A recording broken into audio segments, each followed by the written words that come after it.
While arranging a flight might take some time, the system had directly provided him with a ferry. With the ferry, Qin Mo could plan an overseas trip. He quickly examined this reward. The system had arranged everything properly. The ferry was purchased from a certain region, with special channels listing Qin Mo's name, and it was docked at a yacht club there. All sailing procedures were complete, and there was even a predetermined route for a Mediterranean tour in Europe. As long as Qin Mo took the elderly folks from Qin Family Village to that region, they could enjoy a luxurious ferry trip. Qin Mo felt a surge of excitement. Although he occasionally earned some money working outside, he had never been abroad himself. The port was easily accessible, but getting passports for the elderly folks could be a hassle. Chapter 189, 5A Office Building. Dealing with visas was truly a blind spot for Qin Mo. He specifically drove to Danyang City and discovered that many foreign visas required legitimate employment, and some even required an interview to be approved. Given that the elderly folks had not interacted with the outside world for decades, finding work proof or undergoing an interview was unrealistic. If they were traveling abroad in the name of a company, it would be simpler since it would only require an assessment of the company. The travel agency's sales representative was excited to hear that Qin Mo wanted to arrange overseas travel for dozens of people and kept suggesting ways to help him. It would be easier to obtain a visa in the name of a company? Yes, for example, in Europe, while individual visas often required proof of assets and employment, organizing a group under a company's name would only need to verify the company's financial transactions. For a normally operating company, reaching a turnover of 1 million was quite achievable. In the eyes of the travel agency's sales representative, Qin Mo arranging travel for dozens of people definitely indicated a company group tour. Completely unaware that he actually intended to take the elderly folks from his village on a trip. Understanding this, Qin Mo stood up and left the travel agency. The sales representative was momentarily stunned and chased after him, asking, "Wait, bro, you know you can handle it directly here." "Not yet. My company hasn't been established." Qin Mo replied. "I'll come back to find you once it's sorted." He waved his hand, got into his car, and left. The company hasn't been established yet? The girl initially thought she was encountering a foolish troublemaker and almost had some harsh words on the tip of her tongue. However, when she turned to see Qin Mo driving a luxury car worth millions, she was momentarily stunned and didn't fully grasp the situation. Meanwhile, Qin Mo drove back to Qin Family Village in a hurry. At that moment, Song Qingfeng was leading a team of workers who were just finishing up and preparing to leave. Ever since Qin Mo indicated that there were no new projects for the time being, Song Qingfeng had let the main crew leave first. With so many workers, every day of labor would cost over 100,000, which was not something he could easily shoulder. The remaining 2 renovation teams were there to wrap up for Qin Mo. In the vast commercial street, there were always some areas that were not properly renovated or had deficiencies, and patching them up was the final task for these 2 teams. Now that the last bits of work were completed, Song Qingfeng reluctantly prepared to leave. Looking back at Qin Family Village, which was almost built by his own renovation team, he felt a mix of reluctance for the profitable opportunity and a bit of personal sentiment. Time to go. Song Qingfeng had booked a large bus, which was already parked at the village entrance. Just then, Qin Mo drove back. "Mr. Song, please wait." Qin Mo parked his car in front of the bus, stopping Song Qingfeng and his group. As Song Qingfeng got out of the car and saw Qin Mo, he smiled and said, "Mr. Qin, what a courteous gesture to come send me off at the end." "And what do you mean by that?" Qin Mo grinned.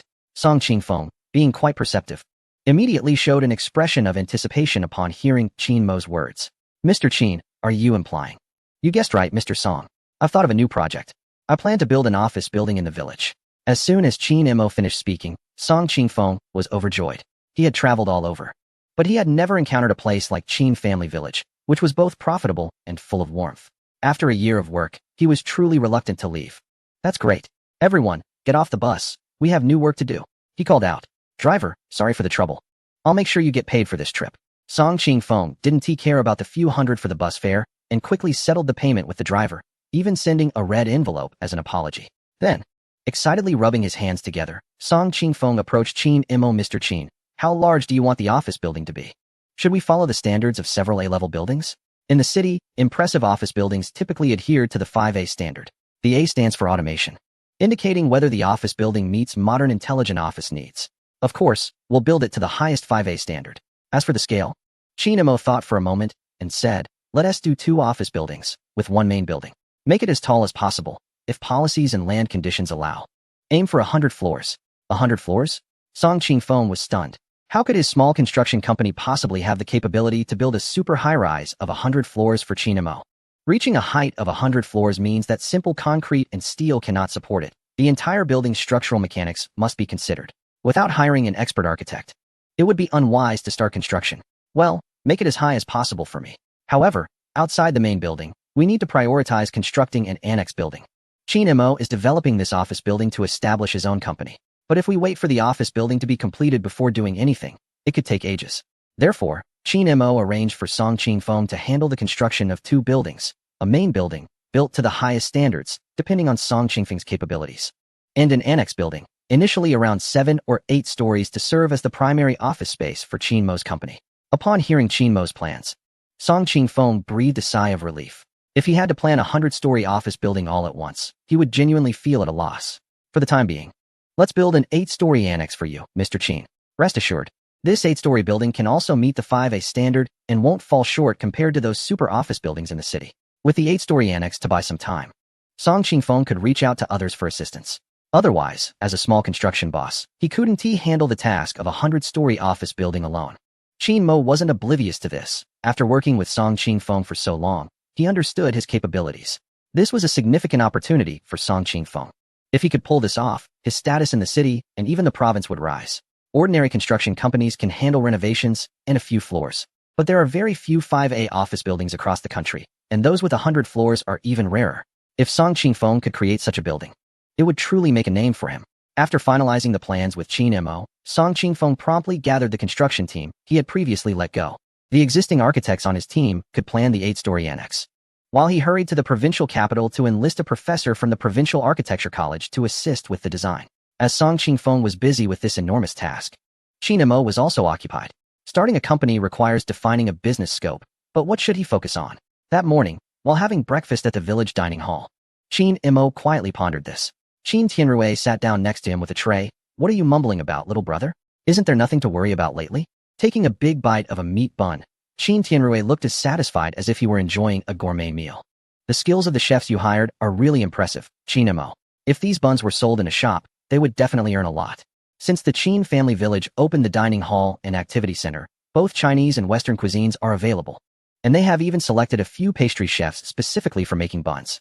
The meals are better than what many wealthy individuals living in villas in the city enjoy. After all, there aren't many billionaires who can assemble a team of chefs to cater to them. This is not a matter of being unable to pay. It's simply not worth it for a few mouths to feed in the family. Qinjia Village has an advantage in this regard. To ensure that the elderly can eat healthily and with variety every day, Qin Mo has hired a head nutritionist, followed by 10 chefs skilled in both Chinese and Western cuisines. After finishing his bun, Qin Tianrui was still savoring it. Seeing Qin Mo deep in thought, his curiosity was piqued. He reached over to take the small notebook in front of Qin Mo, which had a few words casually written on it. Agriculture, tourism, real estate. Qin Tianrui looked confused and asked, little brother, what exactly are you planning to do? I've thought it through. I'll simply go back to the old business in rural areas and start with agricultural commerce. After pondering for a long time, Qin Mo decided to start with agriculture. Anyway, he didn't need the company to make a lot of money. He wanted the villagers to get involved. If he were to delve into something like new energy or high technology, the villagers wouldn't understand it. In that case, it would just be Qin Mo working alone, and then handing it over to hired professionals, which would make it unnecessary to open a company in the village. He could just go to the city instead. What agricultural commerce? Are you talking about how to handle next year's wheat harvest? Didn't you say yesterday that there's no rush for building a factory? Qin Mo had automated the farming of the wasteland in Qinjia Village, and next year's harvest was predictable. However, he had mentioned that it was a matter for spring next year, and there was no need to hurry. Building a factory is not urgent. It's just about setting up a shell. The main thing is to buy equipment, but I'm preparing to start a company, not build a factory. Starting a company in the village? Qin Tianrui's eyes lit up. Seeing Qin Tianrui's excited reaction, Qin Mo curiously asked, what's up? Are you really interested in starting a company? For a man, it's all about women or pursuing a career. Right now, I'm not thinking about women. It's natural to want to achieve something in my career. Qin Tianrui didn't express his innermost thoughts. After returning to Qinjia Village for a year, he had been living comfortably and had gained a couple of pounds. Although he was doing things here and there, he didn't have any long-term commitments. Previously, he had been kicked out by his in-laws, and aside from their snobbishness, there was also the fact that he had been aimless. Qin Tianrui felt a surge of determination and wanted to prove himself. Qin Mo understood his older brother well and smiled at him without saying anything. Qin Tianrui felt his face flush under Qin Mo's gaze and finally said, well, I went to them out of poverty, but now that I have you, I want to achieve something for Yangyang. Got it. Qin Mo patted Qin Tianrui on the shoulder, feeling that there was no need for more words. Then it settled. We'll focus on what we rural folks are familiar with: agricultural commerce and deep processing. So, Qin Mo entrusted the registration of the company to Qin Tianrui. Unexpectedly, the staff member at the local business administration office turned out to be a former classmate of Qin Tianrui. Upon seeing him, the staff member smiled and said, "Oh, isn't this Tianrui, who married into the city? When did you come back?" As soon as the words left his mouth, the tone felt off. Qin Tianrui was also taken aback upon seeing the other person. The two used to be rivals in school, always competing with each other in academics, sports, chasing girls, or bragging.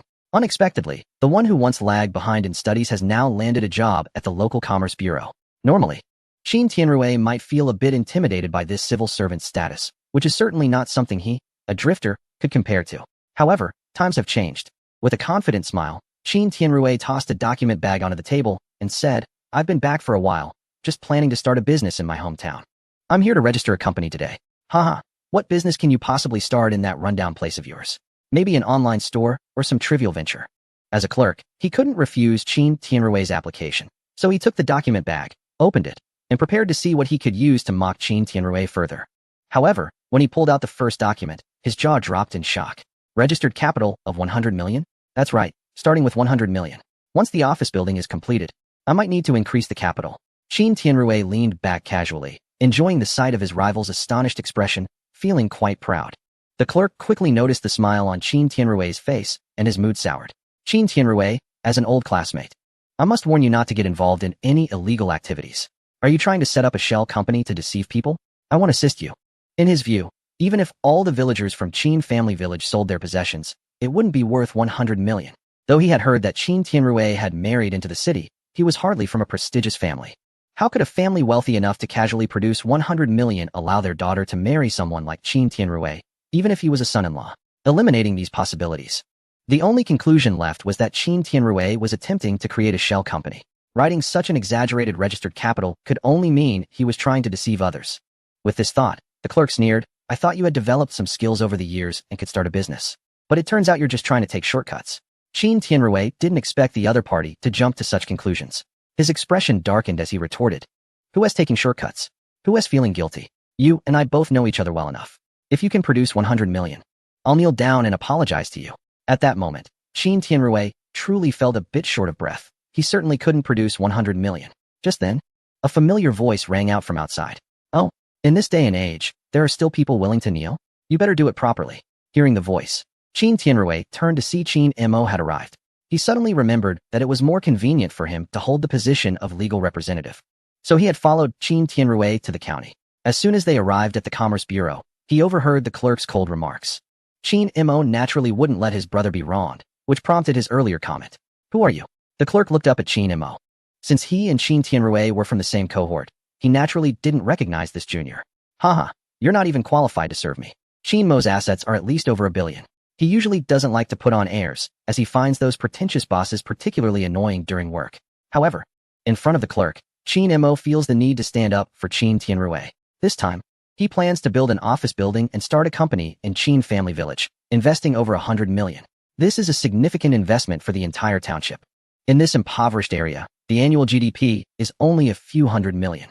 At this moment, the people in the township's Industrial and Commercial Bureau office heard the commotion outside. A middle-aged leader stepped out. "Zhang Ming, what's going on here?" Zhang Ming, the clerk who was in direct opposition to Qin Tianrui, felt more confident when he saw his superior approaching. He walked up to the leader and reported, "Boss, 2 troublemakers have shown up. I was just thinking about whether to call the police. What do you think we should do?" "Troublemakers?" The middle-aged leader approached, looking at Qin Mo and Qin Tianrui. The calm demeanor of both men didn't seem like that of troublemakers. "What exactly is going on?" he asked Zhang Ming again. Zhang Ming then explained the situation in detail, emphasizing, "Boss, this guy is Qin Tianrui, a former classmate of mine from middle school. I know him well. And there's no way he can come up with 1 billion to register a company. If he is not causing trouble, then he is likely up to something illegal." "1 billion? The middle-aged leader was taken aback. Although he is a leader in this bureau, he had never dealt with such a large business transaction. In this remote area, even when large companies from the city occasionally come to set up factories, it's usually handled by the county or town leaders who are eager to welcome them. If Qin Mo and Qin Tianrui really intend to invest 1 billion, it would certainly be a significant matter that would attract the attention of the town mayor." Thinking this way, the leader began to believe Zhang Ming's words. Someone with such substantial capital wouldn't quietly come to the Industrial and Commercial Bureau to register a company. That would be as bizarre as the world's richest person setting up a stall on the street. Just as the two leaders were about to kindly persuade Qin Mo and Qin Tianrui to leave, Qin Mo directly took out his phone and called a bank in Danyang City. As someone with hundreds of millions in the bank, Qin Mo's status has long been that of a VIP. The bank's service department had called him numerous times, eager to meet him and provide an introduction to their services. Qin Mo usually ignored these calls, believing that it was best to stay away from financial scams and instead focus on benefiting Qin Family Village, trusting that the system would reward him. However, today he needed the bank's services. Mr. Qin, is that you? The bank had already recorded his prestigious status, so any call from him would be answered by a dedicated representative. Yes, it's me. I have a situation and I need your help. Can you send someone to the Industrial and Commercial Bureau here in the township immediately? Qin Mo casually asked, and on the other end, the bank representative was so excited they almost shouted. It had been over half a year since they had the chance to meet such a promising client as Qin Mo. This time, Qin Mo finally gave the bank a chance to perform, and how could they not seize it? Mr. Qin, please wait a moment. We will immediately send someone from headquarters by helicopter. After a brief conversation with her supervisor, the receptionist quickly provided a response. At first glance, it seemed extravagant for the bank to send a helicopter just because of one word from Qin Mo. But the reality of hundreds of millions in cash sitting in his account was indeed impressive. Renting a helicopter for a trip would only cost around 30 to 50,000. However, the interest on Qin Mo's hundreds of millions in cash accrued over a day would exceed $1 million. If the bank could get Qin Mo to move that money, the resulting profits would be even more astonishing. For such a potentially valuable client as Qin Mo, the bank certainly wouldn't hesitate to spend a small amount on a helicopter. What they needed to do was show Qin Mo their commitment. After hanging up the phone, Qin Mo was somewhat surprised. He had not yet fully grasped his current status and identity, and it dawned on him that a single phone call was enough to have bank representatives rushing over by helicopter. Zhang Ming, observing Qin Mo's strange expression, scoffed. Still trying to create a facade, he snorted dismissively and said to his supervisor, "Leader, why not just call the police?" In Zhang Ming's view, if the police came and arrested Qin Tianrui, he would be able to mock him for a lifetime. Qin Tianrui had never encountered someone as arrogant as Zhang Ming. Just as he was about to speak, Qin Mo gently pulled him back. "Second brother, please be patient. Soon enough, someone will be crying." Qin Mo understood the significance of an investment of 100 million to the local township. This was not something a mere clerk could take responsibility for, and even the leaders of the Industry and Commerce Bureau would not dare to provoke. On a smaller scale, it was about Qin Mo giving back to his hometown after becoming wealthy. On a larger scale, it was about the township's attitude toward attracting investment. If a township's Industry and Commerce Bureau dared to show a rude face to those coming with real money to invest, who would still be willing to come? Therefore, Qin Mo remained calm. As long as the bank representatives came to confirm his asset scale, he would certainly enjoy the spectacle Zhang Ming would provide. The leaders of the Industry and Commerce Bureau, having reached their positions, were skilled at reading the room. They noticed Qin Mo's calm demeanor, which did not resemble that of someone trying to create chaos. Aware of this, they did not rush to respond to Zhang Ming's remarks. If they spoke incorrectly, it could escalate into a serious problem. Understanding this, the leaders of the Industry and Commerce Bureau chose to remain silent, quietly waiting to see what Qin Mo had planned. The bank representatives did not keep Qin Mo waiting long. It only took about 20 minutes to fly over from Danyang City, and with the time for landing and transferring, half an hour was sufficient. Chapter 192. Senior Client Manager. Excuse me, which one is Mr. Qin? The glass door of the Rural Industry and Commerce office was pushed open, and a beautiful woman in a white shirt and black skirt walked in. Her presence was strikingly outstanding in the township, and everyone in the office was captivated by her appearance. As a single man, Zhang Ming's eyes lit up. If he could find a girlfriend like this, it would be a stroke of luck. Excuse me, miss, which Mr. Qin are you looking for? Zhang Ming eagerly approached, momentarily at a loss. Realizing she was clearly there for Qin Mo Song, Xian smiled politely at Zhang Ming, but did not engage in conversation, her gaze sweeping around the business office. Known as a social butterfly in the bank's service department, Song Xian not only had stunning looks, but also possessed considerable intelligence and insight. Having reviewed Qin Mo's profile, she knew that this elusive VIP was a young man, even a year younger than her. Her bright eyes quickly zeroed in on Qin Mo, as he matched the description in the information she had.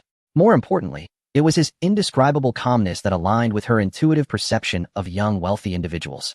With assets worth billions, he certainly could remain composed in any situation. Confident that she had the right person, Song Xian stepped forward and asked, "Hello, sir, are you Mr. Qin Mo?" "Yes," Qin Mo replied with a slight nod, taken aback by Song Xian's striking appearance. He had noticed her when she entered, but up close. He realized her makeup and skin were flawless. Having worked in the city before, he had seen many beautiful women, but someone of Song Xian's caliber seemed like a figure from television. Yu Bank seems to be quite sincere, Qin Emo remarked, aware that someone like Song Xian wasn't there for him personally, but rather for the funds he managed. Of course, for a VIP like you, Mr. Qin, our bank always provides the highest standard of service. May I ask why you summoned us today? Is there something we can assist you with? Only Song Xian came inside, while 3 male employees from the bank waited outside. They were trained professionals from the bank service department, capable of providing financial knowledge as well as acting as assistants or even bodyguards to resolve any troubles. After confirming Qin Mo's identity, Song Xian began to scan the room with a wary gaze, suspecting that Qin Mo had called them in to help with an issue he encountered. Seeing Song Xian's tense demeanor, Qin Mo was ready with his impressive line. He pointed to Zhang Ming and softly said, "We are planning to invest 100 million in Qin Family Village to establish a salary fund, but this staff member questioned my financial strength. So I specifically asked you to come verify it." What? Song Xian was stunned.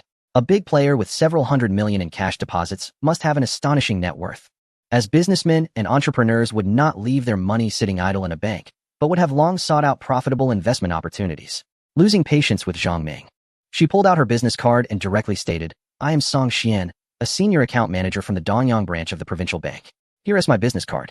I need to see the leadership of your business office."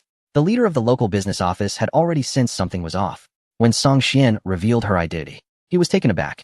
The provincial bank had a state-owned enterprise background, and the level of a branch manager was 2 ranks higher than his own. Although Song Xian was just a senior manager, she could likely speak in front of the branch manager. However, that wasn't the most critical point. After all, banks rarely had jurisdiction over their office. The issue was that Song Xian's identity meant that Qin Mo's plan to invest 100 million was indeed true. This middle-aged leader was first startled, then filled with exhilaration. He hadn't completed the annual investment attraction goals for the town, and wasn't this an opportunity that had come knocking? He quickly adjusted his attitude and expression, stepping forward in a hurry to say, "Mr. Qin, it's just a misunderstanding, Is it?" Qin Mo smiled and turned to Song Xian, asking, "If I were to entrust your bank to help me register a company in Danyang City, would that be a problem?" "We will definitely help you get it done today," Song Xian replied without a moment's hesitation. In this day and age, every region was seeking investment. Who would complain about having too many companies in their jurisdiction? With someone like Qin Mo, a young person bringing substantial funds, he was a prime candidate for local governments to seek favor with. Upon hearing this, the middle-aged leader realized something was amiss. If an investment of 100 million slipped away from him and was reported to the higher-ups, he would be in serious trouble. However, he reacted quickly, recalling that he had vaguely heard Zhang Ming mention that Qin Mo and Qin Tianrui were from Qinjia village under their jurisdiction. Qin Mo must be looking to give back to his hometown, and his request for Song Xian's help to register a company in Danyang City was likely just to apply pressure. The target of that pressure was obviously the earlier rude Zhang Ming. The middle-aged leader was not foolish. He could quickly calculate the stakes involved. "Zhang Ming." The middle-aged leader suddenly shouted coldly, startling Zhang Ming, who jumped up from his chair, drenched in sweat as he realized the gravity of the situation. "Why haven't you quickly apologized to the 2 Mr. Qins?" The leader continued to shout. Zhang Ming looked up to see Qin Mo's calm demeanor and then caught sight of Qin Tianrui, who was secretly laughing at him. His face turned pale. Just moments ago, he had been pointing fingers at Qin Tianrui, and now he felt like a complete fool. But Zhang Ming had no choice. He could only grit his teeth and bow to Qin Mo, saying, "I'm sorry, Mr. Qin, I was reckless and misunderstood you. Am I the only one?" Qin Mo had gone through such lengths today to give his brother Qin Tianrui some face. Zhang Ming understood Qin Mo's intention and looked at Qin Tianrui, struggling to swallow his pride. He couldn't comprehend how Qin Tianrui suddenly had such an impressive cousin who could actually come up with 100 million. If Qin Tianrui followed Qin Mo, he would reach heights that Zhang Ming could only dream of. Thinking of this, Zhang Ming was even less willing to bow his head and apologize to Qin Tianrui, as doing so meant he might never be able to hold his head up in front of him again. "Zhang Ming, are you looking to face disciplinary action?" The middle-aged leader, seeing Zhang Ming still hesitating, immediately shouted. Chapter 193. Village meeting under the stern gaze of the middle-aged leader. Zhang Ming had no choice but to step forward and bow deeply to Qin Tianrui, apologizing. Qin Tianrui instantly felt refreshed, finally releasing the pent-up frustration that had been building since middle school. Noticing that both Qin Tianrui and Qin Mo seemed satisfied, the middle-aged leader seized the opportunity to say, "Since the misunderstanding has been resolved, shall I have a staff member assist you both with the registration process?" "No, let him handle it."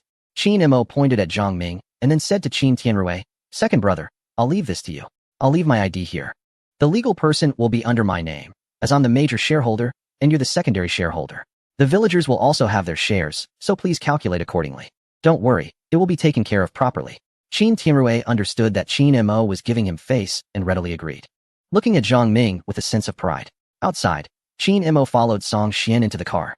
There were 3 male employees from the bank in the vehicle, but their ranks were evidently lower than Song Xian's. When they saw her bring Qin Mo over, they got out and stood nearby, leaving private space inside the car for Qin Mo and Song Xian. This was a common practice for banks. Serious male clients often found it hard to resist the charm of a beautiful woman like Song Xian. So having her handle business on her own yielded much better results than having a group of men accompany her. Mr. Qin, how would you rate our bank service this time? Song Xian asked with a smile as they sat in the back seat. Thank you for your efforts, Qin Mo replied. Also smiling. Having spent a few years navigating the city, Qin Mo was self-aware. A beauty of Song Xian's caliber would not be treating him with such attention due to his personality. It was merely her role as a client representative. Song Xian was taken aback by Qin Mo's rather lukewarm response. In her view, whether he was a nouveau riche or a mysterious second-generation wealthy individual, he shouldn't be so indifferent in front of someone like her. Did she perhaps have a flaw in her makeup today? Not wanting to put Song Xian in an awkward position, Qin Mo smiled and said, "It's not that you have any issues. If you have low-risk investment products, I can start with 50 million to test the waters. Thank you for your help this time." After saying this, Qin Mo exited the car and left. A few days later, a village meeting was held at the Qin Family Village Activity Center, focusing on discussing the development issues of the village. After a whole year, Qin Mo had established numerous industries in Qin Family Village. In terms of daily life, there were a dining hall, a clinic, an activity center, a shopping street, and an amusement park, all of which were open for business every day. Additionally, there were theatrical troupes and film teams that performed cultural programs from time to time. These troupes and film teams were cherished memories of rural life, attracting visitors from neighboring villages and towns, and sometimes even from the city. Combined with food stalls, they had formed a unique industry. In the agricultural sector, the industrial upgrade led by an automated fleet, centered around Kanjiakan, has begun to expand outward. The main principle is that having the fleet idle is a waste, as long as fuel costs and wages can be recovered.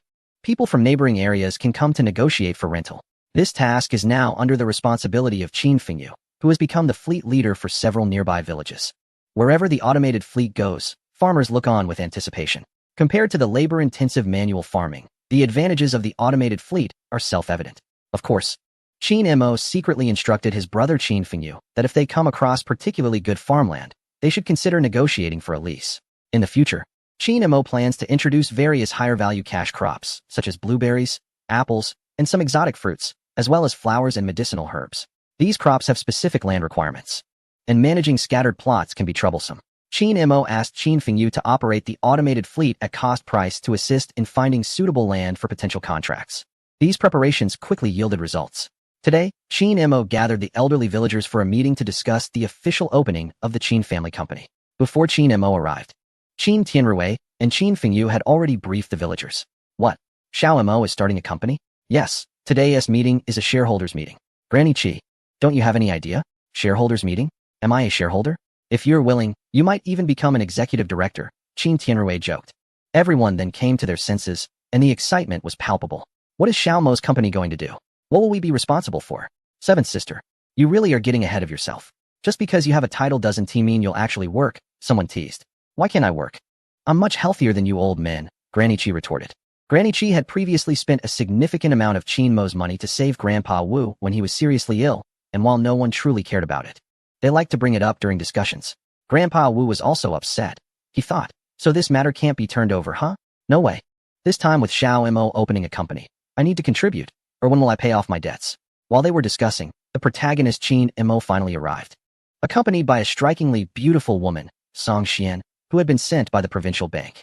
With many things in the countryside being difficult to handle, Qin Mo needed an assistant who understood the business. Originally, he planned to recruit someone from Danyang City, but Song Xian somehow learned about it and proactively called Qin Mo, offering that the bank service department could provide business services. Unable to refuse her enthusiasm, Qin Mo agreed.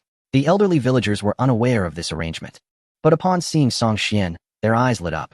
Several elderly men and women exchanged glances, all displaying satisfied expressions. Granny Qi and a few other women scrutinized Song Xian from head to toe, particularly focusing on her figure. Not bad, not bad. Xiao Mo's partner will definitely help our Qin family village to thrive.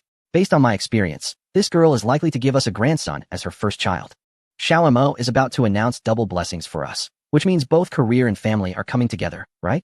The simple words from the old folks even made Song Xian, the socialite from a major bank, blush a bit. Qin Mo, standing by, was both amused and embarrassed. He coughed a couple of times to get the old folks to tone it down and said, "Let me introduce everyone. This is Song Xian, the senior account manager from the Dongyang branch of a provincial bank.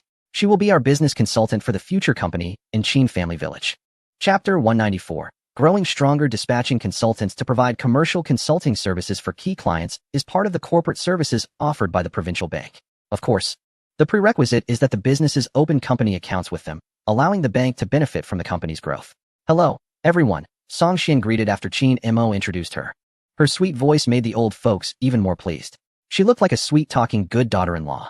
What a pity that she is working as a business consultant. It's such a waste. The old folks were still immersed in their disappointment. Qin Mo felt a bit awkward, but Song Xian smiled and took the initiative to start discussing the main topic. According to Qin Mo's expectations, the Qin Family Village has two business areas, real estate and agriculture. The real estate aspect is due to the land already owned by the village. They just need to wait for Song Qingfeng to bring the office building design and successfully apply for it in the county. Once the building is constructed, renting it out will bring in substantial income. Agriculture is quite straightforward, with the advantage of nearby farmland from several villages. There is plenty of opportunity to make a big deal out of it. The old folks in Qin Family Village may not understand much, but they have been farming and raising livestock for decades. Scaling up these operations is definitely feasible. After Song Xian explained everything, the way the old folks looked at her changed. Initially, they were just focused on her appearance, but after listening for more than 10 minutes, their gazes showed genuine admiration. Are city girls really this capable? I was left in awe. If I hadn't farmed for decades, I might doubt my own ability to farm. Song Xian introduced the idea of industrialized and scaled agriculture. If the old folks hadn't been farmers for so long, they would have been completely thrown off by the concepts. To put it simply, regardless of the model, as long as it involves agriculture, it comes down to growing crops and raising livestock. Whether it's profitable depends on scale and costs. Third, Grandpa, in the future, your sheep pen should be expanded 100 times, from 6 sheep to 600. Do you think you can manage that? Third Grandpa Qin Huai was left speechless. 600 sheep? They would trample everything in sight. Besides, where would Qin Family Village find enough space to graze them? 600 sheep would eat all the grass in the village. Naturally, they can't be allowed to roam freely. Instead, they could raise the sheep in greenhouses, with fully automated feeding systems, taking them out for exercise every now and then to ensure the quality of the meat. Qin Mo mentioned that this method was designed in the northern region to avoid the cold, which just happens to fit the situation in Qin Family Village. Grandma Qi, your vegetable garden needs to switch to organic cultivation. Chemical fertilizers and pesticides can't be used anymore, and we need to adopt purely natural pest control methods. What kind of purely natural method? Should I surround the vegetable garden with a big cloth bag? Grandma Qi was taken aback, wondering why they were talking about high-tech solutions to improve efficiency before, and now they can't even use pesticides. There are two methods. One is to raise some chickens, ducks, and geese to eat the bugs. The second is to actually enclose the vegetable garden, but not with a cloth bag, rather with a plastic greenhouse. Qin Mo explained with a smile. He had a comprehensive knowledge base rewarded by the system, so he naturally knew about greenhouse planting techniques. Thus, Qin Mo assigned tasks to the elderly one by one.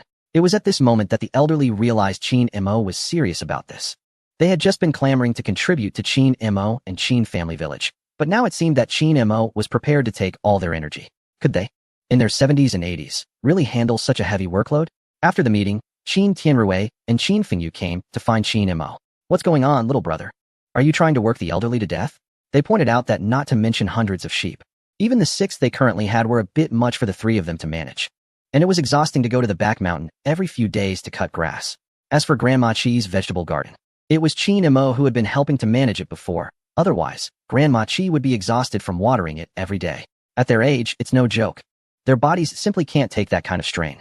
Hee hee, Qin Mo grinned, leaving Qin Tianrui and Qin Fengyu puzzled. Nearby, Song Xian knew about Qin Mo's plan and said, Mr. Qin said that if we don't tire the elderly out, they won't agree to spend money on hiring help. This was Qin Mo's exact words. But Song Xian was also a bit confused. Qin Tianrui and Qin Fengyu quickly understood and exchanged smiles, giving Qin Mo a thumbs up. Impressive. You really understand the mentality of the elderly. If you directly hire someone, they would probably nag us about it for days. Qin Tianrui was most afraid of this because he was the oldest among the 3. The elderly often came to him, pulling his ear and questioning why he As the eldest brother, wasn't he watching out for Chin Mo to save money? But aren't you afraid that the elderly might take over the tasks themselves? I just noticed that although they were complaining, they were all very motivated. The mindset of the elderly is quite subtle. If you push them too hard, they will feel you are treating them poorly. But if you treat them like they are royalty, they will feel they have no sense of value. Over the past year, Chin Mo had been treating them well, with daily meals, entertainment, and activities. If it weren't for Chin Mo arranging square dancing for them, everyone would have gained 10 pounds. At that time, they kept saying that Chin Mo was wasting money. Providing so many things for them old folks was simply not worth it. Now the opportunity has come. Chin Mo is going to start a company. They can help out and have been assigned tasks, so naturally, they need to show their value. Let us not mention anything else. Can farming, raising pigs, and herding sheep really challenge them? If they can do it, then let them do it. It's good for the elderly to have something to look forward to. Chin Mo's main focus on agriculture is precisely to let the people of Chin Family Village feel involved. Even if people are hired later, the elderly can still understand these operations. For them, not having the time to wander around and check on production is a good way to pass the time. Chin Tianrui and Chin Fengyu both nodded, understanding Chin Mo's intention. Chin Mo then turned to Song Xian and said, "Please help me prepare for the job fair in Danyang. Also, please help me buy 200 million from the bank's financial management." This can be seen as a sweet deal for Song Xian. The 200 million quota is enough for her to achieve her performance goals for this quarter. Hearing this, Song Xian's eyes lit up, and she smiled at Chin Mo. "Thank you, Boss Chin, for the performance boost. It just so happens that it's the fall recruitment season at universities, and I can help you secure a few recruitment booths at the prestigious universities in the provincial capital. We won't have to worry about a lack of talent." Chapter 195. Work 4 days, rest 3 days? In the university town of the provincial capital, countless students were walking around the square. Today is the first day of the fall recruitment fair. Whether they are seniors who have already graduated or juniors preparing to graduate, they are all holding their resumes, hoping to find a good company that will take them in. These days, stories of graduates ending up unemployed are quite common, and students are very anxious. Today, Song Xian has secured a recruitment booth for Chin Mo at the fall recruitment fair. Chin Mo had someone create a recruitment advertisement, which was placed at the entrance of the square. Many job-seeking students approached to check it out, but they were stunned when they saw the job positions being offered. Sheep herding supervisor, organic planting specialist, rural liaison officer.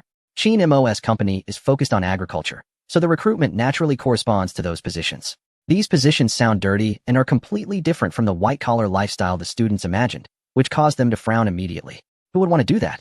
I struggled to get from the countryside to the provincial capital for college, and now I'm supposed to go back to raise pigs? Exactly. My family farms. And my parents only make a few $100s after a summer of hard work. I will never go back to that life. I've never farmed. But just thinking about it makes me dislike it. A group of students has been living in this metropolitan area for 3 or 4 years. Why would they want to go work in the countryside? A few of them grumbled and were about to walk away to check out another recruitment advertisement. But at that moment, 2 of them, who had some patience, continued to look. Upon seeing the benefits and treatment section, they stopped again. "Wait. Come over here and take a look. This company offers housing distribution?" Those who had just taken a few steps away scoffed, thinking that housing distribution in a rural area wasn't anything special. What if you end up living in a chicken coop or pig pen? But wait, they are offering a monthly salary of 10,000 for fresh graduates, with commissions on top, and it says here, work 4 days and rest 3 days. Plus 3 meals a day. They even get Western food on Wednesdays and Fridays. The group of college students looked at each other in surprise. If such benefits were seen online, they could be 100% sure it was a scam company. Who knows? They might end up losing a kidney. But here, at the official autumn recruitment fair organized by the university town, every company must go through a registration and review process beforehand, so scam companies absolutely cannot get in. A group of people stared at each other, not knowing who was the first to snap back to reality. But they immediately rushed over to the recruitment booth of the company from Chin Family Village. With a schedule of 4 days on and 3 days off, meals and accommodation provided along with Western cuisine, and a starting salary of 10,000, what more could they want? If they didn't step in some cow dung every day, the students would feel they weren't deserving of such treatment. Once someone took the lead, the others weren't foolish either, and they all flocked to the Chin Family Village booth for inquiries. Sitting there was Song Xian. She was genuinely curious about Chin Mo and Chin Family Village, so she paid attention to everything. Since Chin Mo hadn't found the hiring officer yet, she came over to help part-time. A high school student saw how beautiful Song Xian was and felt more confident about the company from Chin Family Village. In this day and age, hiring such a beauty would cost quite a bit of money. Since the school and university town had already ruled out the possibility of scams, the situation at this Chin Family Village company might be surprisingly good. A student mustered up the courage to take a few steps forward and asked, "Hello, Are the benefits listed in that recruitment ad outside real? Meals and accommodation, with a base salary of 10,000? Of course, Song Xian replied with a sweet smile. Please submit your resumes to me first. I'm only responsible for the initial screening, and after the boss gives the go-ahead, I'll arrange a special vehicle in 3 days to take the students who meet the boss's requirements for interviews at Qin Family Village. Song Xian's task today was mainly to collect resumes. The actual interviews would be conducted by Qin Mo. Upon hearing this, the students nodded quietly. Submitting a resume posed no risk for them, and nearly everyone left their resume behind. A few days later, those selected by Qin Mo gathered in the university town and took the chartered vehicle arranged by Song Xian to Qin Family Village. The students were filled with anxiety and unease since rural environments, in their imagination, were relatively poor. However, as soon as they arrived at the village entrance, they were stunned. The Qin Family Village before them bore no resemblance to a rural area at all. Upon reaching the entrance, they were greeted by a bustling crowd. It was a street filled with takoyaki, milk tea shops, and roasted chicken stalls, livelier than their university town. What was going on? Are we sure this is Qin Family Village? This looks like a county town. One student exclaimed in confusion. Song Xian simply smiled without responding, and soon 2 young people, Qin Fengyu and Zhang Tingting, came over to greet them. Hello everyone. We are Qin Fengyu and Zhang Tingting, they said, being students themselves. There was no generation gap standing with the group of fresh graduates there for interviews. Their task was not to conduct interviews, but to take the students on a tour of Qin Family Village first, which was also part of the interview process arranged by Qin Mo. To be honest, with the assistance of a system, it was only natural for Qin Mo to run a successful business. He didn't worry about such trivial matters. What he wanted was not just to make money, but to help Qin Family Village thrive. With this additional consideration, Qin Mo could no longer focus solely on the candidate's abilities. If their skills were insufficient, he could rely on the system's financial capabilities to assist, but if they disliked Qin Family Village, there was nothing he could do. Thus, during this round, Qin Mo observed from the shadows, preparing to see the young people's genuine reactions while touring Qin Family Village. The group of students, guided by Qin Fengyu and Zhang Tingting, began their tour of Qin Family Village. They had already seen the bustling snack street at the village entrance, and many of them were salivating. A few steps further in, they reached the drama stage for the elderly, where the drama troupe, previously contracted by Qin Mo, performed every 3 days. Later, a film screening team would show movies in this area, which they could come to watch. It would be quite different from a cinema, offering a unique flavor. Qin Fengyu was very familiar with today's itinerary. He was also one of the shareholders of the Qin Family Village Company, and there was an inexplicable excitement in his first recruitment effort. The elderly folks on both sides of the road felt this excitement too, their eyes peering through the windows, observing the university students who came to apply. It had been a long time since Qin Family Village had seen so many young people, creating quite a lively atmosphere. However, aside from the concerns about recruitment, the eyes of the third uncle and seventh aunt sparkled even more when they looked at the female students. Their gazes were not about hiring staff for the village. They were purely contemplating how to find partners for Qin Mo, Qin Tianrui, and Qin Fengyu. With only these 3 young men in the village, it was essential to ensure they produced 3 to 5 robust offspring to carry on the family line. After the students had toured around, they were taken by Qin Fengyu to the newly constructed office annex. The building was 8 stories high, and the large construction site next to it was still digging deep foundations. The design for a 5A grade office building was already completed. Given the situation of Qin Family Village, it was impossible to build a 100-story skyscraper, but a 60-story building was feasible. To build such a tall structure, deep foundations were necessary, and this was something Qin Mo did not need to manage. After receiving the design plans with the help of a professor from the architectural school, Song Qingfeng was so excited that he moved directly to the construction site. Previous projects, like small repairs and building small houses, had merely been a means for Song Qingfeng to make a living, but this 60-story office building was a milestone for him. Therefore, he was even more anxious about the construction progress than Qin Mo, fearing any mistakes could ruin his reputation. In the 8-story annex, the students accompanied Qin Fengyu in the elevator to the top floor. The innermost part of this floor was Qin Mo's office, with a conference room outside. From this height, they could overlook a large part of Qin Family Village. Classmates, what is your impression of our Qin Family Village? Qin Mo asked with a smile as he saw Qin Fengyu finally bring them into the conference room. The group of university students was completely stunned. The village's drama, the old-style film crew, the snack street, and further in, the activity center and commercial street, followed by a vast garden, filled with vibrant life and beauty. After bypassing the Qin Family Village garden, the newly constructed buildings became a paradise-like residence. Surprisingly, there were even hospitals, dining halls, and dance squares nearby. This was no longer a rural area, it was simply a wonderland. Among the applicants were children from rural backgrounds, where, let alone a snack street, or a commercial street. Even a decent cement road was hard to find. During continuous heavy rain, the dirt roads would become impassable.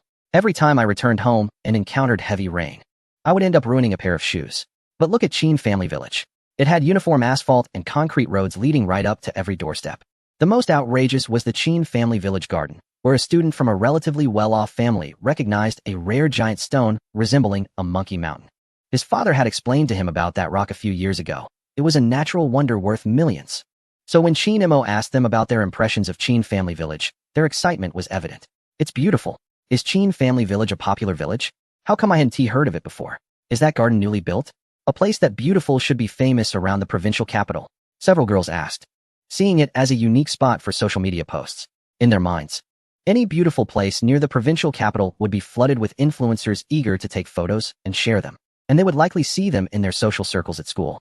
Yet, Chin Family Village was not among those places. Yes, it has changed quite a bit in the past year. Chin Mo responded to the surprised girls.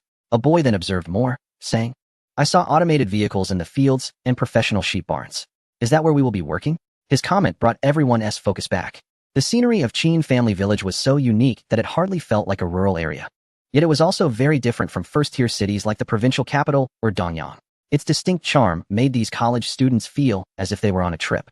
It was only now that they remembered their identity as job applicants. Indeed, our company's goal is to develop Chin Family Village into a rural area of the new era. Chin Mo briefly explained the company's objectives. The eyes of the college students lit up one by one. Initially, Chin Mo wanted to filter out those who disliked rural life. But it turned out that as long as the living environment was satisfactory, a quiet rural area was more appealing than a noisy city.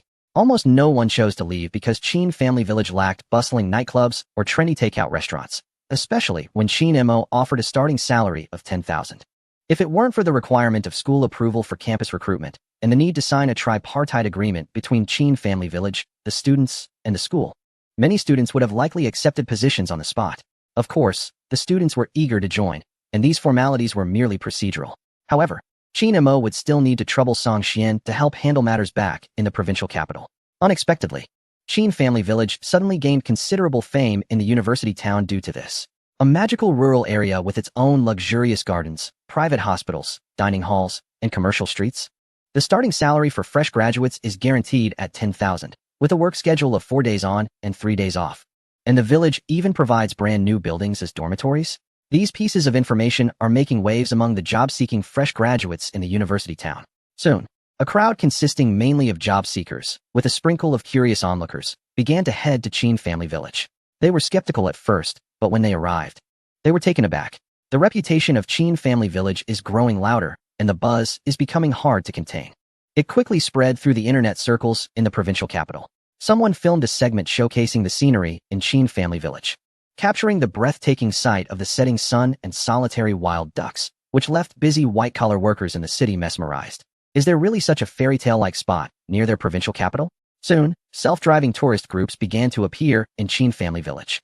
Initially, there were only 30 to 50 visitors at a time, but after 2 weeks, Chin Mo and his companions were astonished to find that over 1,000 visitors came to Chin Family Village over the weekends. This delighted the vendors in the food street and commercial area, but it exhausted Chin Mo and his friends. The village doesn't have much labor force, so whenever something came up, it was always Chin Mo along with his brothers Chin Tianrui and Chin Fengyu who helped out. Mo, this isn't a solution. Our agriculture isn't even up and running. How did the tourism industry take off first? Chin Fengyu, worn out, finally found a moment to rest, and, while enjoying half a bottle of beer to relieve his fatigue, complained to Chin Mo. Chin Tianrui was also caught off guard by the situation. Chin Mo, should we organize some service staff?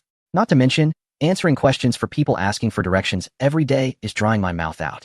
Chin Family Village doesn't have a map, let alone any guides. Many people just knew about the Chin Family Village garden and came over to see for themselves. With cars and people bustling around, there were many asking for directions and looking for parking spots, which nearly wore Chin Tianrui out from directing traffic. This is unexpected. I didn't see this coming either. Chin Mo said, both amused and helpless. With no other options, Chin Mo had to rally the elderly villagers to serve as tour guides. This was a good opportunity for the elderly. Upon hearing that visitors were coming to Chin Family Village, they eagerly gathered at the village entrance. At this moment, the system also chimed in. Ding! The host rewards the villagers, turning Chin Family Village into a popular village in the provincial capital, and gains expertise in ecological agricultural technology. Ding! The host rewards the villagers, enhancing their sense of pride, and gains a general reward in tourism management. For ChinMO, financial rewards are always welcome.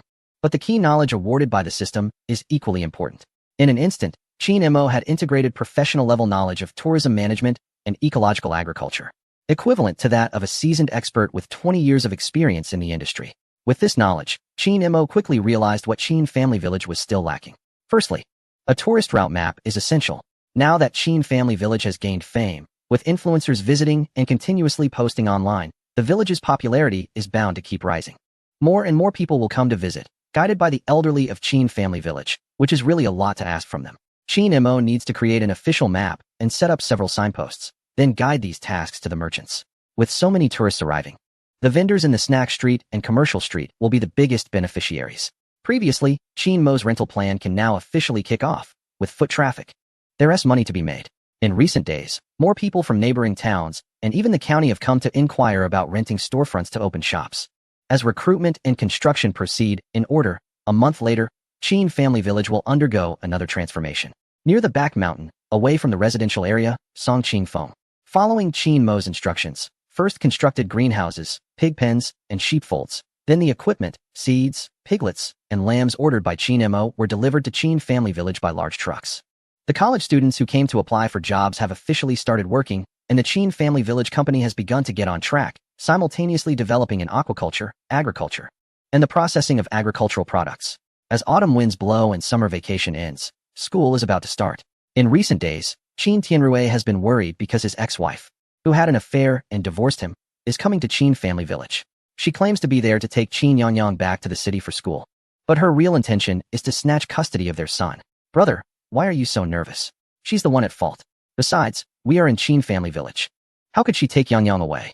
ChinMO, you don't know my ex-wife's family. They don't care about reason. Speaking of this matter, Chin Tianrui can only shed bitter tears. As a son-in-law, he had worked hard for his ex-wife's family, enduring disdain from his former mother-in-law and father-in-law every day. Even then, he couldn't satisfy them and ultimately ended up being kicked out with nothing. If it weren't for his understanding son and the support of Chin Family Village, he might have taken extreme measures. For Chin Tianrui, his ex-wife's family is indeed a mental burden.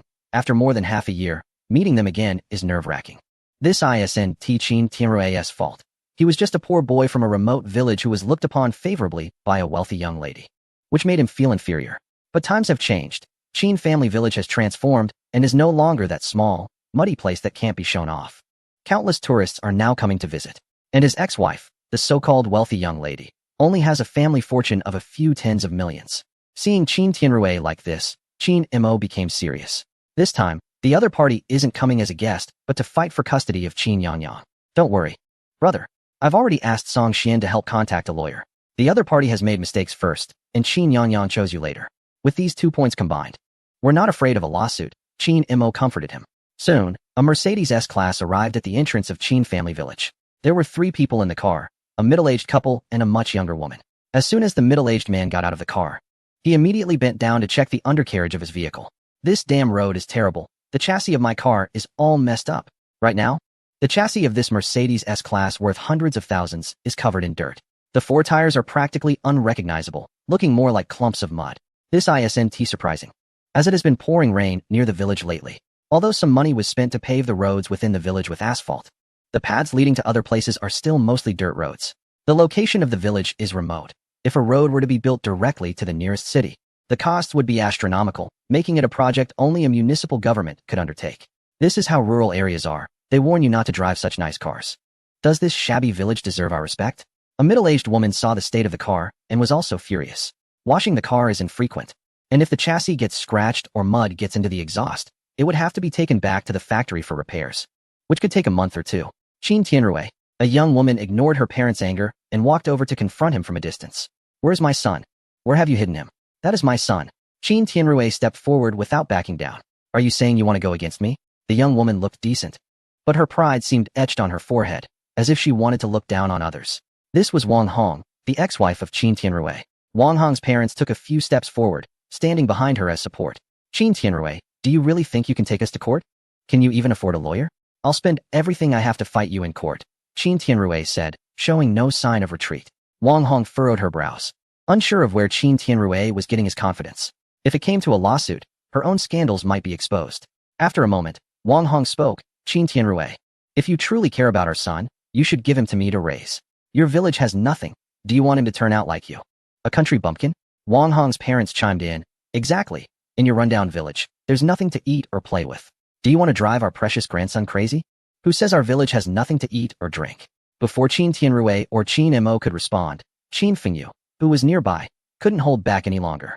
This Wang family was truly something, speaking without regard for anyone else's feelings.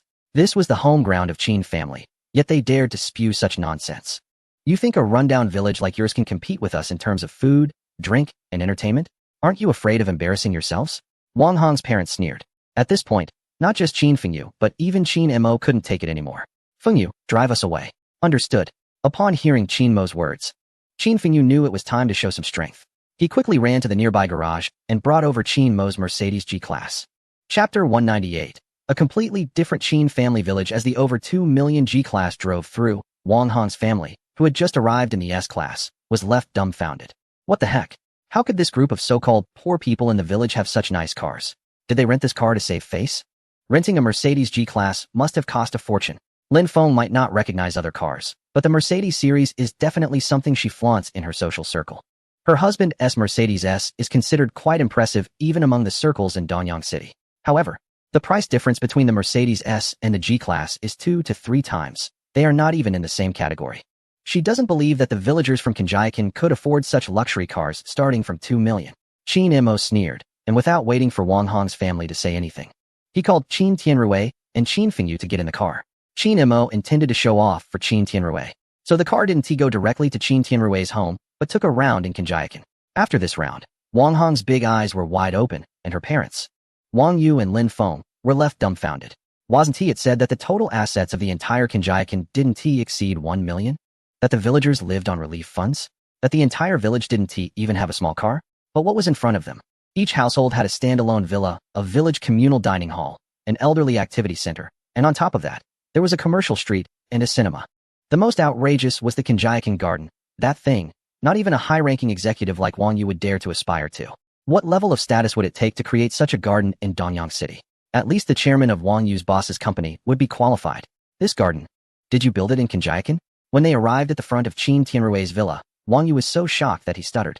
Wang Hong and Lin Feng also looked at Qin Mo and the others, wanting to know the answer. Our people from Kanjiakan don't understand garden design. This was built by Professor Tan from Danyang University, and it even won a national award, Qin Mo said casually. This was true. A quick online search would reveal that the garden designed by Tan Weiyuan's team had indeed won awards. Wang Yu and Lin Feng sighed in relief upon hearing this. Lin Feng rolled her eyes and said, "You're gasping for breath while speaking. I thought your Kanjiakan was so wealthy that you even built a garden. Turns out it was done by someone else. The design and construction were done by outsiders, but this land definitely belongs to our Kanjiakan.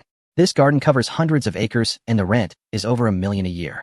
Qin Mo said seemingly casually. Lin Feng quickly began to calculate with her fingers. There are just over 100 people in Kanjiakan, so each person could roughly get around 10,000. Thinking of this, Lin Feng pulled her daughter Wang Hong aside and whispered, "Daughter, are you being deceived by Qin Tianrui? Now that we see this, how can Kanjiakan be as poor as he said? This garden, the commercial street, we could easily get several thousand each year just from the rent. Qin Tianrui wouldn't dare to deceive me," Wang Hong said, but deep down, she felt a little uneasy. Back then, Qin Tianrui listened to her every word. He wouldn't dare to lie to her. Also, she had seen his insecurities. If Kanjiakan looked like this, what was there to hide? This was even more splendid than those rich villages in the city. Qin Mo laid the groundwork and then added, "Ergo has even established a company in the village. Should I take you to see it?" Wang Yu's eyes widened in surprise upon hearing Qin Mo's words. Is that kid Qin Tianrui running his own company now? It's not exactly his own. It's more accurate to say it's supported by the elderly folks in our village for us young people, Qin Mo explained. Qin Tianrui, who was listening nearby, was confused. Isn't that company Qin Mo's? How did it become mine? Qin Mo clarified. You all should know that there aren't many young people in Qin family village. The land owned by the elderly will eventually be inherited by us few young people. Naturally, they support us wanting to take some land to start a company. Upon hearing this, Lin Feng's expression changed drastically. Indeed, without young people in Qin family village, wouldn't all that land eventually belong to Qin Tianrui? If it were just barren land, it wouldn't matter. But the roads and small houses in Qin family village are already valuable assets. Lin Feng had to look at her daughter Wang Hong again, who was also a bit dazed. Could it be that Qin family village has always been a wealthy village, and Qin Tianrui is one of the few heirs? This meant that Qin Tianrui's capabilities far exceeded her expectations. Quick, take me to see Qin Tianrui's company. Later, Qin Tianrui pulled Qin Mo aside and whispered, "My little brother. What are you doing? Can't you see? Your ex-wife is coming to fight for Yang Yang's custody. Do you think the judge will care about your feelings? It's all about hard power. Right now, Mo Guo is setting you up with that power. Didn't you see how your ex-wife's family turned pale?" Qin Tianrui turned to look at Wang Hong and the others, finally understanding Qin Mo's intention. Soon, the group drove to the construction site of the office building in Qin family village. Several giant machines were operating, and the loud rumble could be heard from hundreds of meters away. What is being built here? Wang Yu, who was an executive in the real estate industry, noted that even the listed company he worked for rarely developed such a large site. "Oh, this is our commercial building in Qin family village, which will also serve as the headquarters for the enterprises here. It will take a long time to complete, so to avoid delaying operations, we've built a small building next to it for now," Qin Mo explained. As they drove past the construction site, Qin Fengyu parked in the lot of the adjacent building. After getting out of the car, Wang Hong's family saw an 8-story commercial office building. Although small, it was fully equipped. The entire building was made of glass curtain walls, allowing Wang Hong and the others to faintly see busy staff moving about inside. After a quick glance, Wang Yu and the others realized there were at least 100 employees in the office building. Wait, isn't there only a little over 100 people in Qin family village? Wang Hong couldn't believe that Qin Tianrui would lie to her. But the situation before her was clearly different from what Qin Tianrui had described a few years ago. Qin Mo gave Qin Fengyu a glance, and Qin Fengyu immediately stepped forward to play the role of a supporter, boasting about Qin Tianrui. "Oh, it's like this. General Manager Qin noticed that our Qin family village enterprise has grown too large, so at the recent autumn job fair for university graduates in the provincial capital, he gathered a bunch of fresh graduates. How is that possible? Qin family village is a rural place. Why would top students from the provincial capital forsake all the job opportunities there and come here? Maybe the benefits are better," Qin Fengyu chuckled. With Qin Mo's generous financial support, anyone who joined the Qin family village enterprise would receive an advance salary for a month. Upon arriving at Qin family village, small houses were already prepared. Utilities like water, electricity, and gas were all free, and beds and appliances were ready. All they needed to buy were some daily necessities like towels and toothbrushes to move in. The village provided 3 meals a day in the communal dining hall. At first, the students feared that the dining hall would serve the same few dishes, and they would get tired of it. But after arriving at Qin family village, they discovered that there were new dishes every day for a month. Even more incredible was that the dining hall had a nutritionist. If someone wanted to lose weight or gain muscle, they could consult the nutritionist for meal plans. And everything on the menu could actually be found in the dining hall. If they truly got tired of the dining hall food, it wasn't a problem. Qin family village also had Western chefs at the activity center and various delicacies at the snack street. Although the activity center was mainly for the village's elderly, as long as they won the seniors' favor, getting into the activity center wasn't difficult. The Western food there was truly luxurious, with seafood sashimi, high-end mushrooms, and imported fruits. The fresh graduates seemed to have already envisioned their wonderful life after retirement. Some couldn't help but inquire on the spot about how to join Qin family village and obtain village residency. Village residency? Wang Hong's family was bewildered. When did a village's residency become so appealing? After they walked around the office building, all three felt as if they had traveled to another world. The office was filled with employees working on laptops, and they were indeed university students from the provincial capital, many of whom came from prestigious universities. The atmosphere and quality of the employees were nothing like that of a village-run enterprise. Qin Mo even took them to Qin Tianrui's office, an enormous office of over 100 square meters, which made Wang Yu, a high-level executive from a listed company in the provincial capital, envious. "Qin Tianrui, what on earth is going on? This Qin family village is completely different from what you described before. Were you deceiving me from the start?" Wang Hong was genuinely shocked. Seeing how her family's background compared to Qin Tianrui's made her feel quite overwhelmed. What village has its own gardens, enterprises, and commercial streets? In the city, that would be considered wealthy. However, at this point, Wang Hong's family couldn't just leave empty-handed. They thought that even if Qin family village was better than they imagined, it still couldn't compare to the city. Was there no office building in the city? No gardens in the city? There are several 5A-rated scenic spots in Dongyang. Therefore, they are still determined to fight for the custody of Qin Yangyang. With the conversation reaching this point, Qin Mo immediately called upon the elders of Qin family village for support. Upon hearing that Wang Hong and her family wanted to take Qin Yangyang away, the elders were indignant, their eyes fiercely glaring at Wang Hong's family. Lin Feng, Wang Hong's mother, was unfazed and found it amusing to watch the group of elders. "Your Qin family village really has no young people left. All of you are in your 70s and 80s. With this group of old folks, You can barely take care of yourselves? How can you have the energy to look after Yang Yang? Who says we don't have young people? We wake up every day without needing to do anything. The village cafeteria provides 3 meals. Agricultural work is automated, and the remaining energy is best spent playing with Yang Yang. One elder replied. Qin Huai chuckled, saying that while they might not be able to refute other arguments, in terms of leisure, ever since Qin Mo returned, they hadn't even had the chance to fetch water themselves. They had initially thought that setting up a business in the village would help, but soon a large number of university students joined the workforce. At first, the elders wanted to compete with these students, believing they had ample experience in agriculture. But after a few days, they realized that knowledge is indeed power.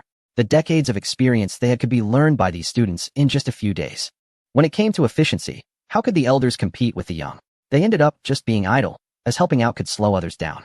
Lin Feng listened to Qin Huai and suddenly recalled the absurdity of the village cafeteria and activity center, leaving her momentarily speechless. Meanwhile, Wang Yu thought of another argument and spoke up. Yes, your Qin family village may seem carefree, but that's the life of the elderly. Qin Yangyang is still a child, and what he needs most is not just basic necessities, but a nurturing environment. I want to even mention the circles and perspectives.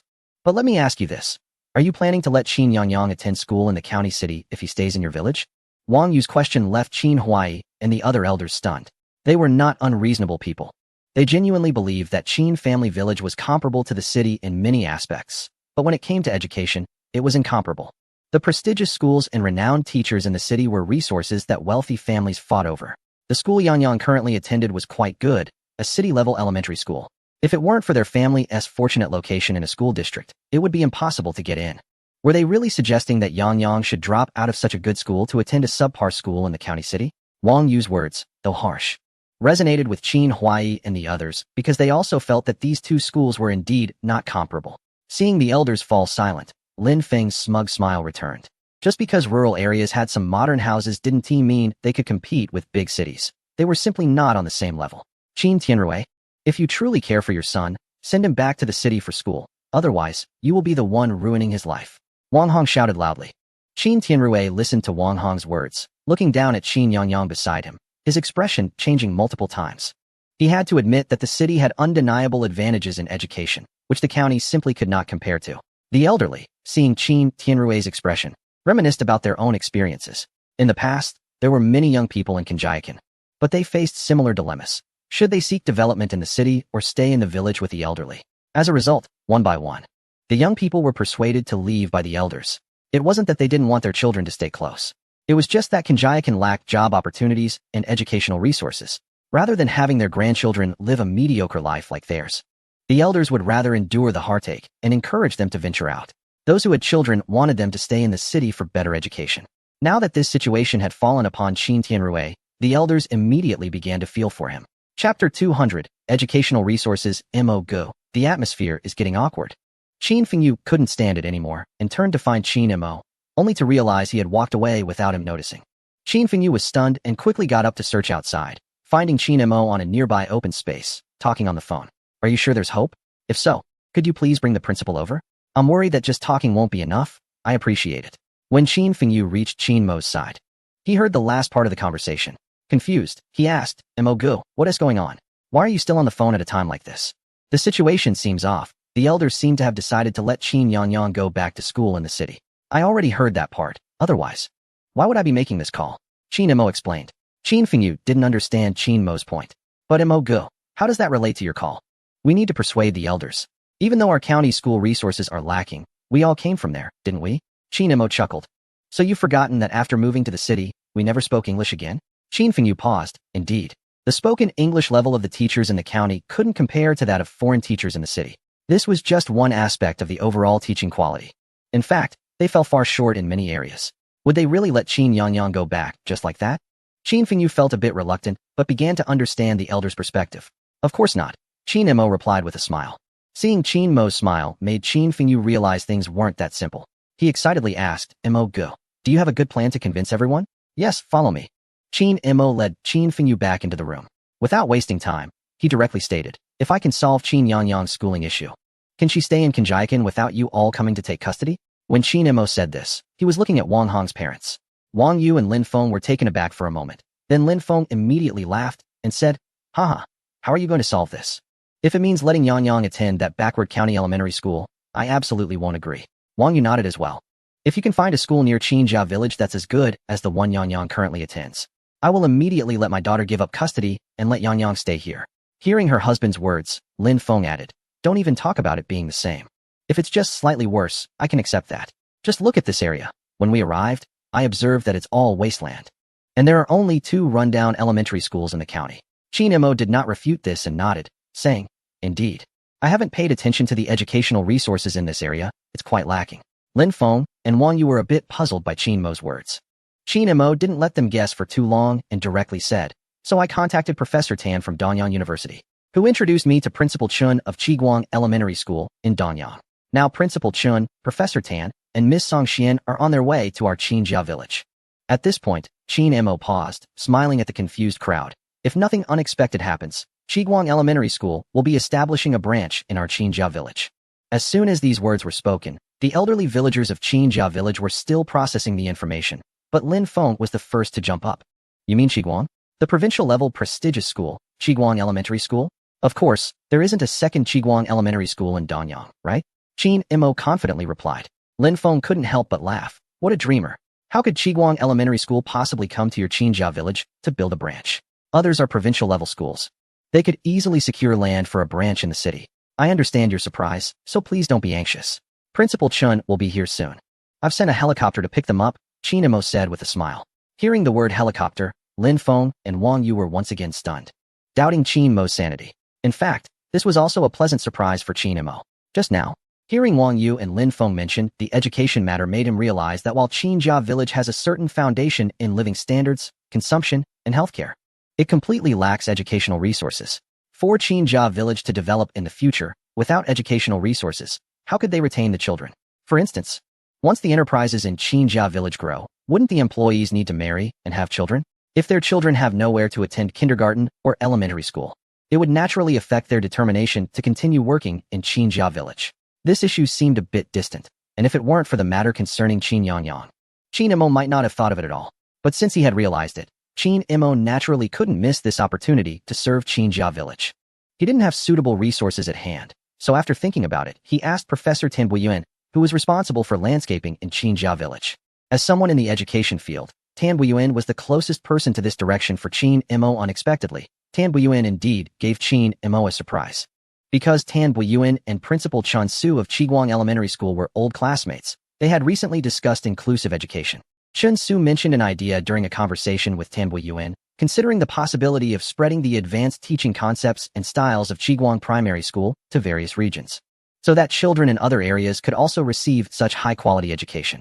In fact, establishing branch schools for experimentation is quite feasible, with the reputation of Qiguang Primary School. As long as Chun Su expresses interest, there would be plenty of sponsors in the education business. However, Chun Su is somewhat idealistic. What he wants to do is to impart knowledge and resolve doubts, rather than profit from the process. He is reluctant to collaborate with those education groups because their focus is undoubtedly on making money rather than genuinely educating the children. Tan Buiyuan understands his old friend's thoughts. And after the recent positive impression of Qin Mo from the Lin Yuan incident, he quickly starts to facilitate connections since Qin Mo's needs align with Chun Su's vision. A person willing to invest millions to create a scenic area for the elderly in his hometown, while not wanting to reveal the truth about his funding, is surely not doing it for profit when he wants to establish a school there. Tan Buiyuan doesn't need to ask. He knows that Qin Mo aims to provide better education for the village's children. This is akin to charity, relying on mutual trust. Therefore, he directly connects Qin Mo's phone to his old friend Chun Su, and after a three-way call, Qin Mo immediately asks Song Xian to arrange a helicopter to pick people up from the school. Qin Mo is eager to move forward with this and hopes to finalize it today. In Chapter 201, at Qiguang Primary School in Kinjiakan, the village elders and Wang Hong's family are all bewildered. Even Qin Tianrui looks stunned. He walks over to Qin Mo and asks, "Wait, are you really going to build a primary school in Kinjiakan?" "Yes, let us start with the primary school. The middle school and kindergarten can wait," Qin Mo replies. Qin Tianrui rolls his eyes. "Brother, are you missing the point? This isn't just about the middle school and kindergarten. It's about the costs of building a school. I want to even mention the construction costs, but teaching equipment, qualifications, and teachers, those are the most expensive parts. How can you attract a city teacher to Kinjiakan without offering 2 to 3 times the salary? Money is just an external matter. Don't worry. I do have some capital," Qin Mo reassures him. After a moment of thought, Qin Mo considers selling a portion of his shares in Alpha Medical for cash if necessary. He doesn't believe that starting a school would mean he won't receive rewards from the system. Qin Tianrui, unaware of the system's details, is taken aback by Qin Mo's words, and tears well up in his eyes. He feels overwhelmed and nearly kneels before Qin Mo. Qin Mo quickly grabs him. Brother, what are you doing? Qin Tianrui chokes up. Qin Mo, I know you're building this school for Qin Yangyang. I don't know how to repay this great kindness. Just let me kneel for a moment. Kneel for what? You're my brother. If you kneel, I'll lose years off my life. Qin Mo refuses to engage in such a losing deal.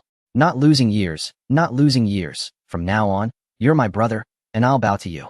Mo go, Qin Tianrui insists, determined to express his gratitude to Qin Mo. He knew that Qin Mo's connections were vast, and if he said he would build a school, he definitely could. If he mentioned it was a branch of Qiguang Primary School, there wouldn't be any mistakes.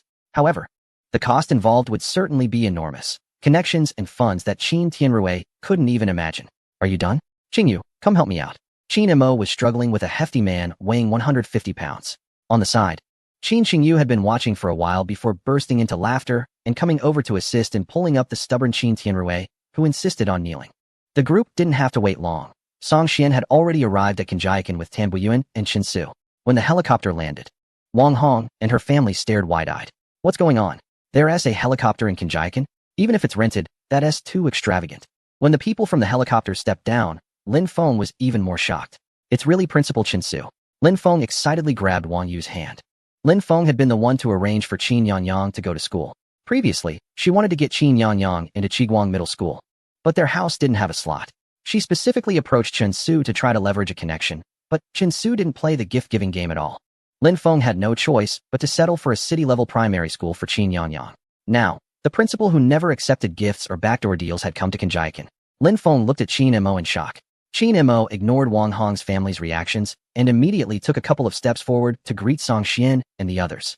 Then turned to the unfamiliar middle-aged man among them. Besides Song Xian and Tan Buiyuan, the most important guest today was naturally Principal Chen Su of Qiguang Primary School. Hello, Principal Chen, it's a pleasure to meet you. Qin Mo stepped forward and shook hands with him. Although Chen Su had already heard a description of Qin Mo from Tan Buiyuan, he couldn't hide his surprise upon seeing him in person. This young man, who looked like a college student, had such great influence that he could invest millions to help Tan Buiyuan complete a landscaping project. Moreover, Qin Mo didn't even take credit for the investment. All the news reports credited Tan Buiyuan's team for the award, and if Tan Buiyuan hadn't mentioned it, even Chen Su, a friend, wouldn't have known there was a financial backer like Qin Mo behind it. Qin Mo's humble attitude toward fame and fortune was more easily accepted in someone in their 50s or 60s. But Qin Mo was clearly in an age where one loved to show off. Chen Su sized up Qin Mo before finally shaking his hand. Hello, Mr. Qin. Wang Hong's family exchanged glances upon hearing this address, thinking, who exactly is Qin Mo to receive such courtesy from the renowned Principal Chen Su? Could he be some hidden young talent with substantial wealth? They had no idea that Chen Su's respect for Qin Mo was based on his disinterest in fame and fortune, and after meeting him, Chen Su had a very good impression of him. With this premise, things became much simpler. The construction costs for building a school were lower than those for landscaping, and Chen Su would help find channels for teachers, books, and equipment. The establishment of the Qiguang Primary School branch in Kinjiakan was settled with just a few words between Chen Su and Qin Mo. After finishing the serious discussions, Chen Su naturally wanted to check out the forest park built by his old friend in the village. Qin Mo immediately asked Qin Fengyu to entertain him while he and Qin Tianrui returned to the house. Now it's time for you to keep your promise, isn't it? Qin Mo questioned directly without beating around the bush. The elderly people around also rose in solidarity, expressing their grievances. Previously, they felt that the village lacked educational resources, and keeping Yangyang in the village would lead to no future. But now that Qin Mo had brought a provincial-level elementary school back, how could they let Yangyang leave? If Wang Hong's family did not uphold their promise, the elderly villagers, who understood some traditional martial arts, could still wield brooms, rakes, and shoulder poles with decades of experience. Faced with the situation, Wang Hong's family dared not speak much. Qin Tianrui stepped forward and addressed Wang Hong. Wang Hong, your infidelity has already caused Yangyang significant harm. Now that Yangyang has everything he needs here in our village, there's no need for someone who doesn't uphold marital fidelity to interfere. If you still have any sense of shame, transfer Yangyang's household registration to me and give up your claim to custody. Otherwise, I will formally file a lawsuit. When this matter escalates and spreads, don't blame me for not warning you in advance. The coldness in Qin Tianrui's gaze towards Wang Hong indicated that there were no lingering feelings. He simply wanted to sever any ties between his son and this woman. And he felt empowered to do so. When had Wang Hong ever been spoken to like this by Qin Tianrui? Back when he was a live-in son-in-law in the Wang family, his status was only slightly better than that of a servant. All right, Qin Tianrui. Wang Hong thought it over and swallowed her pride. Given the strength displayed by Qin's family today, it was uncertain who would win if the lawsuit proceeded. But her reputation as an unfaithful woman was bound to suffer. Chapter 202. Building roads and bridges. Watching Wang Hong's family drive away, the villagers erupted in a collective cheer of victory. Not only had they successfully blocked Wang Hong's family, but they had also clearly secured the custody of Qin Yangyang. They just needed to take some time to visit the Public Security Bureau to change Liu Yangyang's surname back. And the village would truly have a new generation of male heirs. Yangyang, the responsibility of expanding the village will fall on your shoulders from now on. Your uncles Qin Mo and Qin Fengyu aren't very helpful, Qin Huai said, affectionately ruffling Yangyang's cheek. Granny Qi scolded, "You old man, what nonsense are you talking about? Yangyang is just a child." Although she was scolding Qin Huai, there was a glimmer of hope in her eyes when looking at Yangyang. The growth of the village indeed needed the new generation. Earlier, when they heard Wang Hong's words, they were worried that due to Yangyang's schooling, he might have to follow Wang Hong back to the city, which had left them feeling despondent. They never expected Qin Mo could boldly solve the problem by building a school. This time, no one criticized Qin Mo for wasting money. The elderly villagers felt the expenditure was worth it. Ding. The host gives back to the villagers by building an elementary school in Qin's village, receiving a cash reward of 200 million. Ding.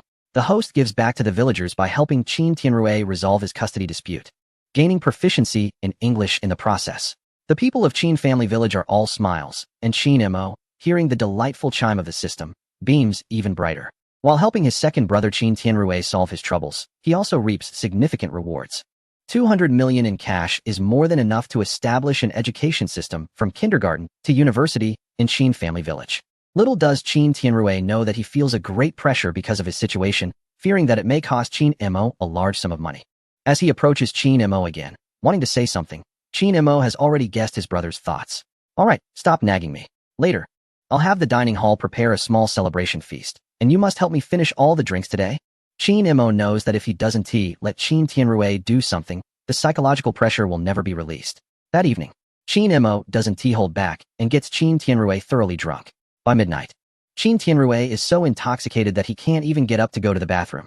A grown man in his 30s ends up wetting the bed all night. And it's not until Qin Yangyang smells the odor the next day that help is called. Because of this incident, Qin Tianrui is laughed at in Qin Family Village for at least 3 years, and his mental burden towards Qin Mo is cleverly transformed into annoyance. Qiguang Primary School gains immense popularity after Qin Mo has Song Qingfeng work overtime to get the school ready before the September 1st start date. Enrollment begins, and villagers from the surrounding areas rush over upon hearing that a provincial key primary school has opened a branch in Qin Family Village. Suddenly, the village is filled with the cheerful sounds of school-aged children, bringing a lively atmosphere to what was once a dull place. With the influx of students and their spending on snacks, the previously quiet commercial street in Qin Family Village sees many shop owners seizing the opportunity. While children from the nearby villages are accustomed to attending school here, people from nearby towns express their grievances. The nearest town is several kilometers away, and everyone is aware of the roadblocks outside the village. Let them come or not. We just need to serve the children from the surrounding village as well. Why should we cater to those city folks chasing after prestigious schools? In the past, the cities had drawn people from the surrounding villages. But now Qin Family Village is attracting quite a few city kids to study here, leading to complaints about transportation issues. When the weather is nice, it's manageable, and the dirt road isn't a big problem. However, once it rains, that 20-minute dirt road can ruin a vehicle. According to Qin Fengyu, we shouldn't pamper them. Our village has been surrounded by dirt roads for decades. Why should city folks complain after just a few trips? What about the hardships the people of Qin Family Village have endured for years? Qin Tianrui doesn't feel as angry, mainly because several of Qin Yangyang's good friends are from the city. They complain daily about how bumpy the road is, saying it shakes them to bits. While adults can endure some bumps, children indeed find it hard to cope. That's true. Since we started a school, we must consider the students more. But it's not easy to address this issue. Qin Mo nods thoughtfully.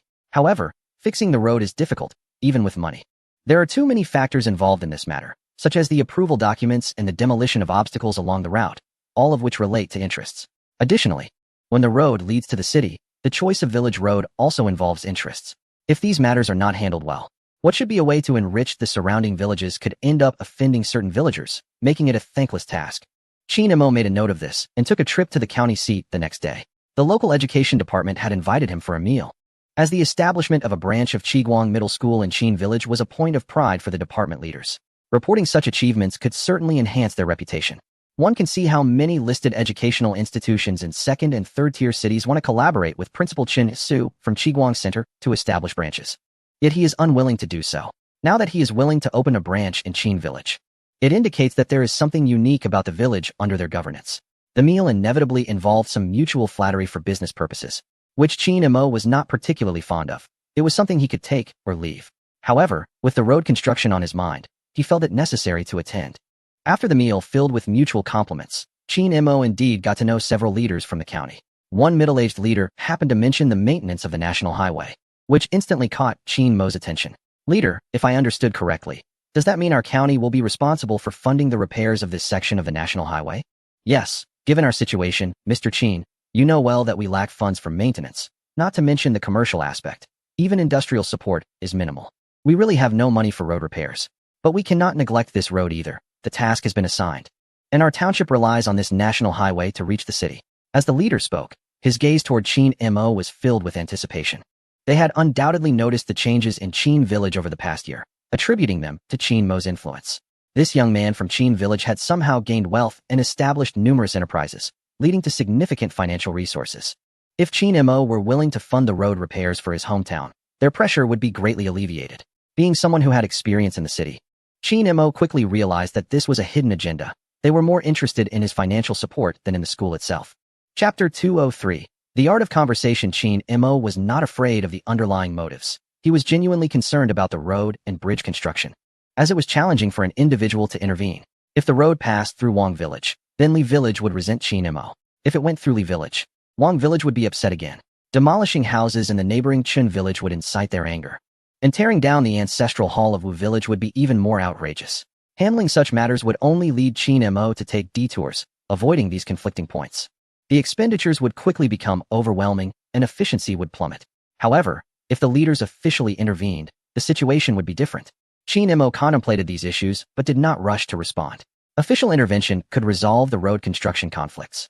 But Qin Mo also needed to ensure that the leaders understood this matter posed challenges for him as well.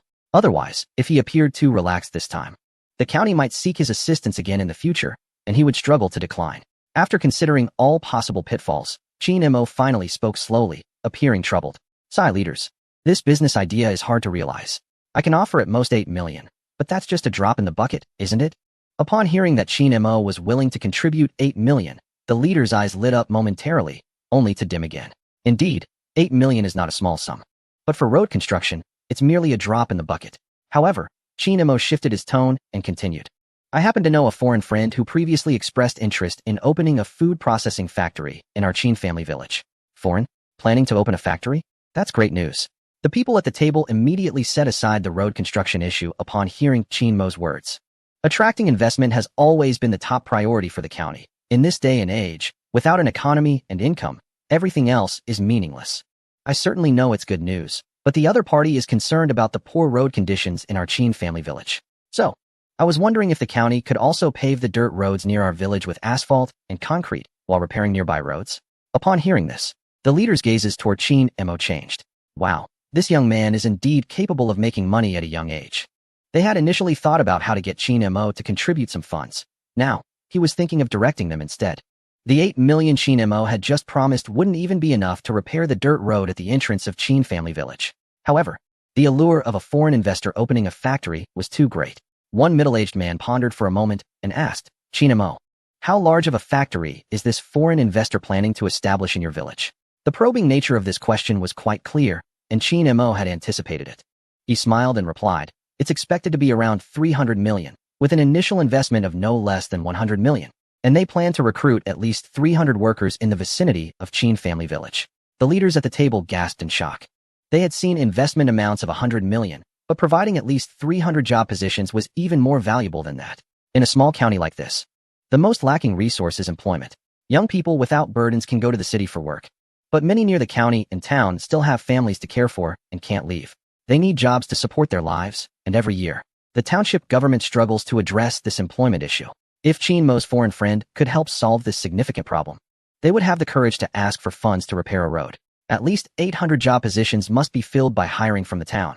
With no restrictions on education or age, to give local folks opportunities, and taxes and social security must be paid to the county. A leader with decision-making power directly initiated the negotiation process. Chin Imo smiled at this. This old fox has been around for 1,000 years. Who does he think he can deceive? If Chin Imo were to directly negotiate terms, it would imply that his foreign investor friend was just a fabrication. And he actually wanted to repair the road for Chin Family Village himself. If this layer of deception were uncovered by these leaders, Chin Imo would be at a disadvantage. Chin Imo simply smiled wryly and pretended to be awkward as he said, "Leaders, discussing this with me won't help. How about I arrange for you to meet my friend? However, he is quite busy with his overseas business, and if he is not interested, he might not show up." Chin Imo, having picked up Tai Chi on his own, deftly pushed the pressure back. The foreign businessman was abroad and faced language barriers. Relying on Chin Imo as an intermediary for communication could potentially drag on for several months. With the road construction imminent, they wanted to apply for funding, and they couldn't afford to miss out on the foreign investment opportunity. If we follow the conditions set by Mr. Chin's friend, can this matter be executed immediately? A middle-aged man inquired again. Chin Imo played his part well, pondering for a moment before responding, "I trust my friend's commitment. If he ultimately fails to fulfill the agreement, I will personally compensate an additional 20 million as a penalty. After all, if this matter is resolved, our Chin Family Village stands to benefit the most." With Chin Imo's words, the people at the table began to exchange glances. They were all leaders from the county, and they quickly reached a consensus that this deal was worthwhile. Even if the foreign businessman didn't come, they would still secure Chin Imo's 8 million in sponsorship. And with the 20 million compensation, the total of 28 million would likely cover the entire stretch of road connecting the village to the county. Once the deal was finalized, both Chin Imo and the leaders achieved their goals and happily dispersed to go home. Soon, the news about the road construction in Chin Family Village spread. When the people from other villages heard about the road, they were initially pleased, but upon learning that it would be built around Chin Family Village, feelings of jealousy began to arise. Why did all the good fortune fall upon Chin Family Village? Indeed, this village already had a hospital, school, and shopping center. Why should the new road be constructed around them? Doubts started to surface, especially since this was an official road construction arrangement. If Chin Imo were to fund it privately, the situation would undoubtedly escalate further. The elders in Chin Family Village soon caught wind of these discussions. They summoned Chin Imo to the activity center, anxiously asking, "Chin Imo, you wouldn't really be bribing anyone to have the road built to our doorstep, would you?" "Yes." "Why is this new road being constructed around Chin Family Village? Our place is one of the most remote in the area," they added. Chin Huai, Zhu Yui, and others looked at Chin Imo, not out of a lack of confidence, but because it genuinely didn't make sense. The local government wouldn't waste a significant amount of money and manpower to build a road to such a remote location without other considerations. The elders were worried that Chin Imo might do something illegal for the benefit of the village. Chapter 204. School bus. Chin Imo looked at the elders, who were concerned about the potential illegal actions of their own descendants, and couldn't help but laugh. "You don't really think I went over there to hand out red envelopes to have them build the road to our door, do you? If not, then why would this happen?" The elders actually thought that was the case. It's important to note that Chin Family Village is located deep within the mountainous area. Building a road here wouldn't attract many visitors and would be a typical waste of resources. The municipal government, of course, was considering future tax revenue. Chin Imo smiled and said, "I have contacted a foreign investor for the town, and they plan to build a factory in our village, investing several hundred million. But the only condition is that the roads for trucks and workers need to be repaired. Do you think the municipal government will agree? Someone wants to open a factory in our village?" The elderly residents widened their eyes in surprise. The reason why many young people from their village had left was mostly to work or study elsewhere. Now that Chin Imo was solving the issue of the elementary school, could he also solve the employment issue? Would those young people who had left the village be able to return and settle down? This is great news. The group of elderly folks was inexplicably excited. With a school, a factory, and a company being established, how could they worry about not having young people in the future? With the understanding of the elderly, the subsequent public relations efforts became easier. When confronted by those who claimed the village was secretly handing out red envelopes, the elderly would openly admit, "Yes, we have provided benefits and helped the town find a foreign investor. It's not a big deal. Just an investment of several hundred million and the arrangement of 300 to 500 jobs. Oh, if you want the road fixed to your doorstep, just help recruit some businesses." Once the elderly made this statement, it silenced the people from neighboring villages. Wow, several hundred million in investment and hundreds of job opportunities. In these times, even hiring someone in the countryside costs at least 3,000, adding various social security and provident fund expenses. The minimum cost of hiring would be around 4,300 job opportunities mean a monthly expenditure of 1,200,000. Who would want to spend over $1 million on a road that might not even be used once a year? For the villagers from neighboring areas, they had been walking on dirt roads for decades and were doing just fine. They would naturally strive for free opportunities, but upon hearing these conditions, they felt it wasn't worth it.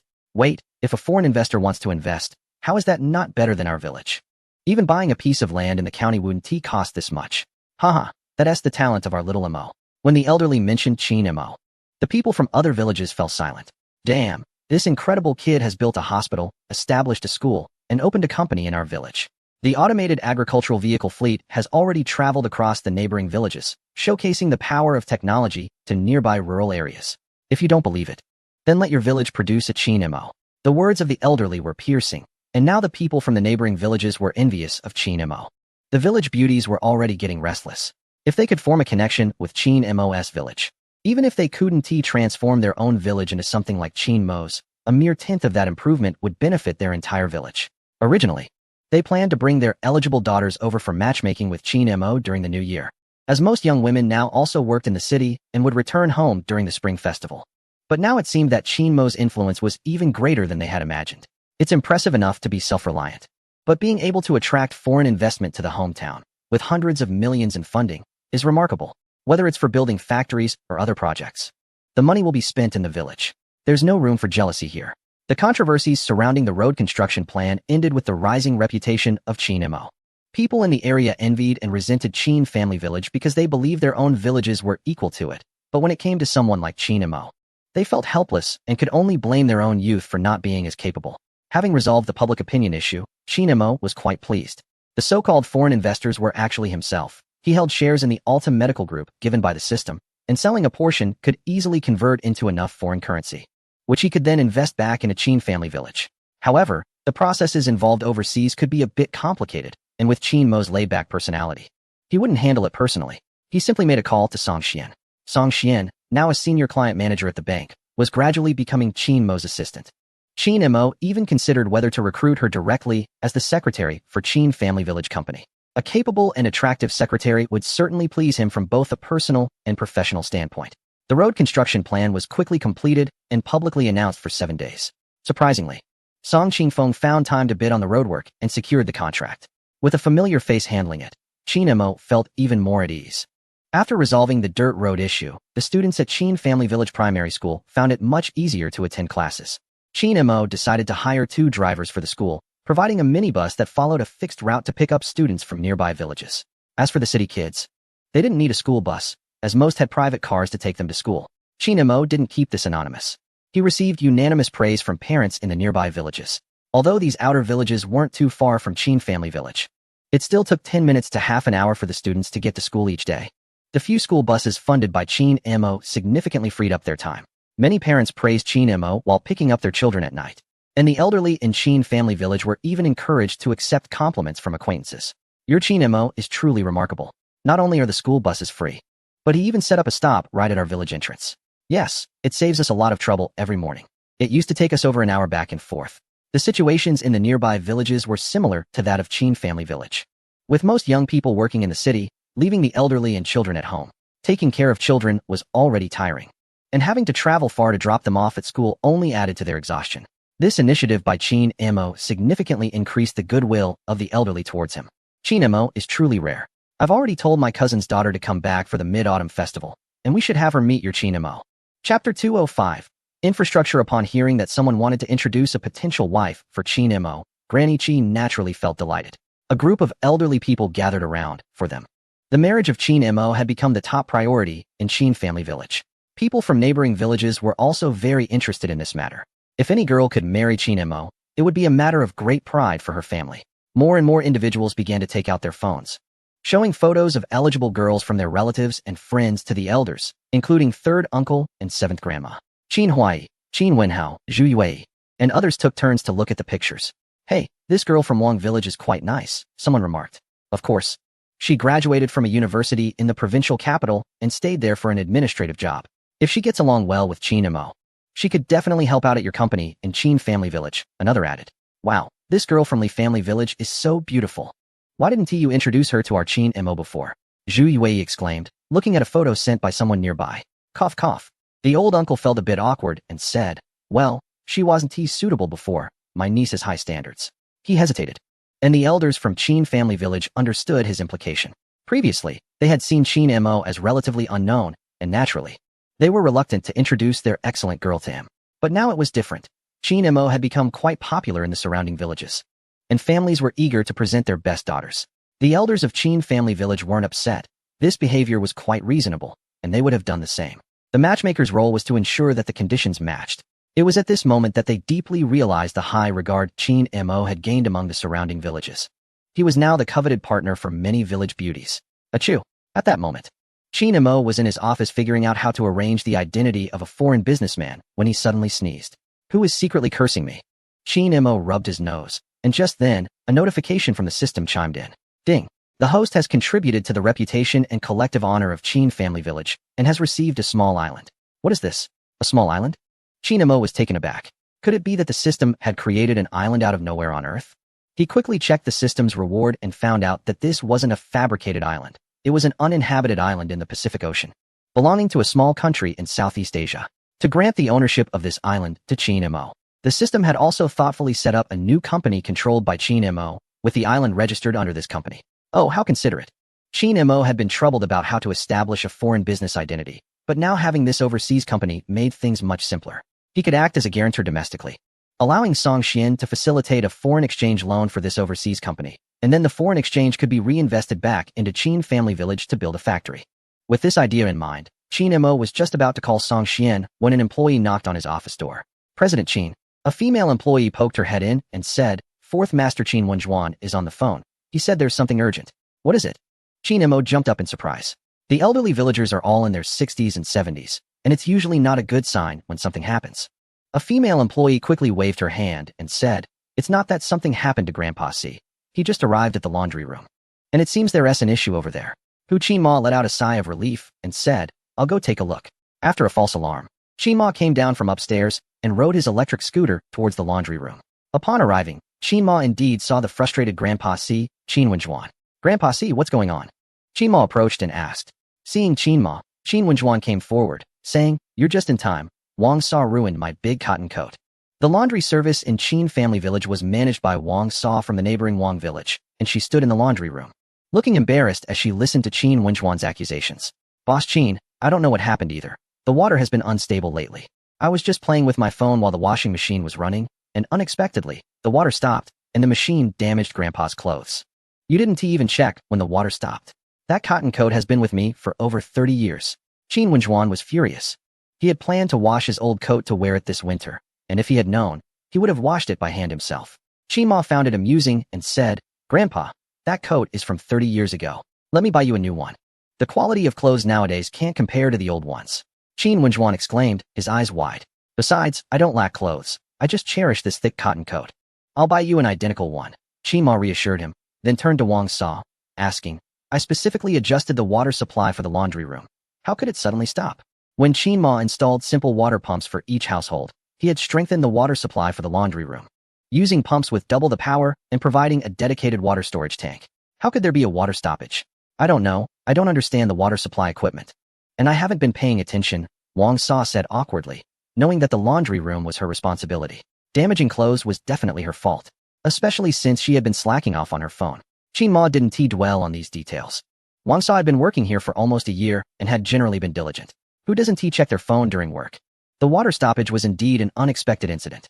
After understanding the situation, Qinma went to check the water room behind the laundry. The pump was still working. But when Qinma looked at the gauge on the water tank, he found that there wasn't much water left. With so many underground water resources in Qin family village, how could it be drained? Qinma was startled. The pump was working, but the tank was empty, which meant the underground water had been depleted. This was serious. He thought for a moment and realized that the recent water consumption in Qin family village had indeed far exceeded previous years. Not to mention the newly added thousands of acres of farmland. Just the commercial street and the influx of people at Qiguang Primary School consumed a lot of water resources. Previously, Qinma had installed water pumps at the doorsteps of each household for convenience, directly drawing water from underground.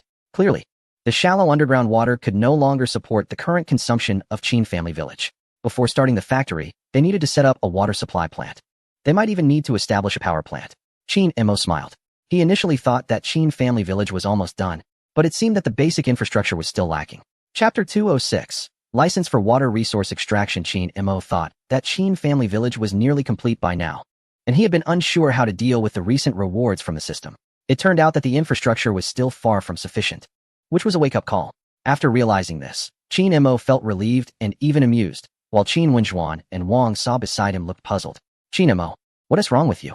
The groundwater has been depleted, and you're still so cheerful? Qin Wenjuan was worried that Qin Imo had been too busy lately, and the pressure might have caused him to lose his mind. As he thought about this, he couldn't help but reach out to check Qin Mo's forehead. Qin Imo quickly stopped him and laughed. Don't worry, Grandpa C, I'm not going crazy. It's just a minor issue with the water. I'm thinking about something happy. Well, if that is the case, you must be a bit unusual. Who would think of something happy when the water supply is cut off? Qin Wenjuan muttered, but seeing Qin Mo's energetic demeanor, he felt reassured. After leaving the laundry room, Qin Imo hurried to the county. Extracting groundwater might seem as simple as digging a well, but in reality, water resources are state assets, and reckless development could lead to legal trouble. Qin Imo knew that the rivers near Qin Family Village were abundant in resources, but how to channel it into the village was a technical challenge. If mishandled, it could flood the village, making him a historical sinner. Qin Imo quickly found a local leader he had dined with previously, who was in charge of geological resources. Without beating around the bush, Qin Imo directly mentioned the plan to build a water plant for Qin Family Village. He had already prepared his reasoning on the way there. Leader, look. Foreign investors are coming to build a factory in our Qin Family Village. Without water and electricity, how can the factory operate? That is a bit of a problem. The leader scratched his head upon hearing this. It was difficult for the township to attract investment because its infrastructure was far inferior to that of big cities. However, the township's financial resources were limited, and it would be challenging to secure funding for a water plant and power station for Qin Family Village. After calculating, the leader realized that a small water plant processing 1,000 tons of water daily would cost at least 2 to 3 million. There would also be operational costs each month, and with the current water prices, it would be nearly impossible to break even without ongoing financial support. The power station would be even more expensive. Due to insufficient hydropower and wind resources in Qin Family Village, they would have to rely on thermal power, which not only pollutes but also incurs losses for every kilowatt generated. The middle-aged leader felt a bit overwhelmed just thinking about the costs. Seeing the leader's expression, Qin Imo quickly waved his hand. No, leader, you misunderstood. I'm not asking for the township to fund this. I just need a permit. He explained. Since the water plant and power station will be used by Qin Family Village, it's reasonable for us to cover the expenses ourselves. What? The middle-aged leader's eyes lit up. Brother, if you're paying for it yourself, you should have said so earlier. He had initially thought Qin Imo was using the foreign investment as leverage to pressure them into funding the village's infrastructure. As long as you just need a permit, I can get that for you right away. The leader, fearing that Qin Imo might change his mind, immediately called over an assistant. The drafting of documents, filing for records, obtaining the leader's signature and seal. This entire process was completed at a speed that was likely 100 times faster than usual. By the time Qin Imo snapped out of his daze, he already had a water resource extraction permit in hand. As for the power station, when Qin Imo mentioned plans to establish a large solar power plant, the leader lost interest. Solar power projects don't even require permits. Anyone with land willing to spend money can build one. It's worth noting that a set of solar power equipment typically won't break even for at least 10 to 8 years, and large-scale projects require operational costs, meaning the payback period starts at 20 years. This kind of venture is only feasible for someone like Qin Imo, who has plenty of financial resources. The local government would never invest in it. Logically speaking, a serious businessman wouldn't engage in such a venture. Who goes into business just to break even? With 20 years of funds, interest in a bank account could almost double. However, Qin Imo wasn't concerned, with his system backing him. Such a major project in his hometown would surely earn him rewards. After obtaining the permit, Qin Imo quickly placed an order for a large amount of equipment.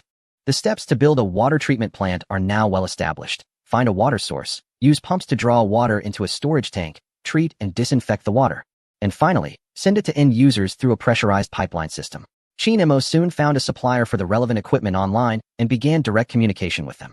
Building a water treatment plant for the village? A 100 kilowatt pump would be sufficient. The equipment supplier sent Qin Imo some images, showcasing village-level water treatment plants they had helped build, which could handle a daily capacity of 1,000 tons of potable water. Enough for the daily needs of 5,000 people. Not enough, Qin Imo replied directly. Currently, with both the inhabitants of Qin Family Village and the influx of outsiders, the population was around 1,000. Logically, A plant designed for 5,000 should be more than adequate. However, the changes in Qin Family Village were immense. And with ongoing support from the system, even Qin Mo himself found it hard to imagine the limits of the village. Just a year ago, the population was only a few hundred. Moreover, with the development of automated ecological agriculture, the water needs extended beyond just people to include crops and livestock. Qin Mo planned to go all out and build a water treatment plant suitable for a city with a population of 100,000. A facility for a population of 100,000? Even through the screen, Qin Mo could sense the supplier's astonishment. Before Qin Mo could confirm his request, the supplier was already typing, "Mr. Qin, I will immediately apply to the company and fly over." A water treatment plant of that scale would certainly be a multi-million-dollar deal.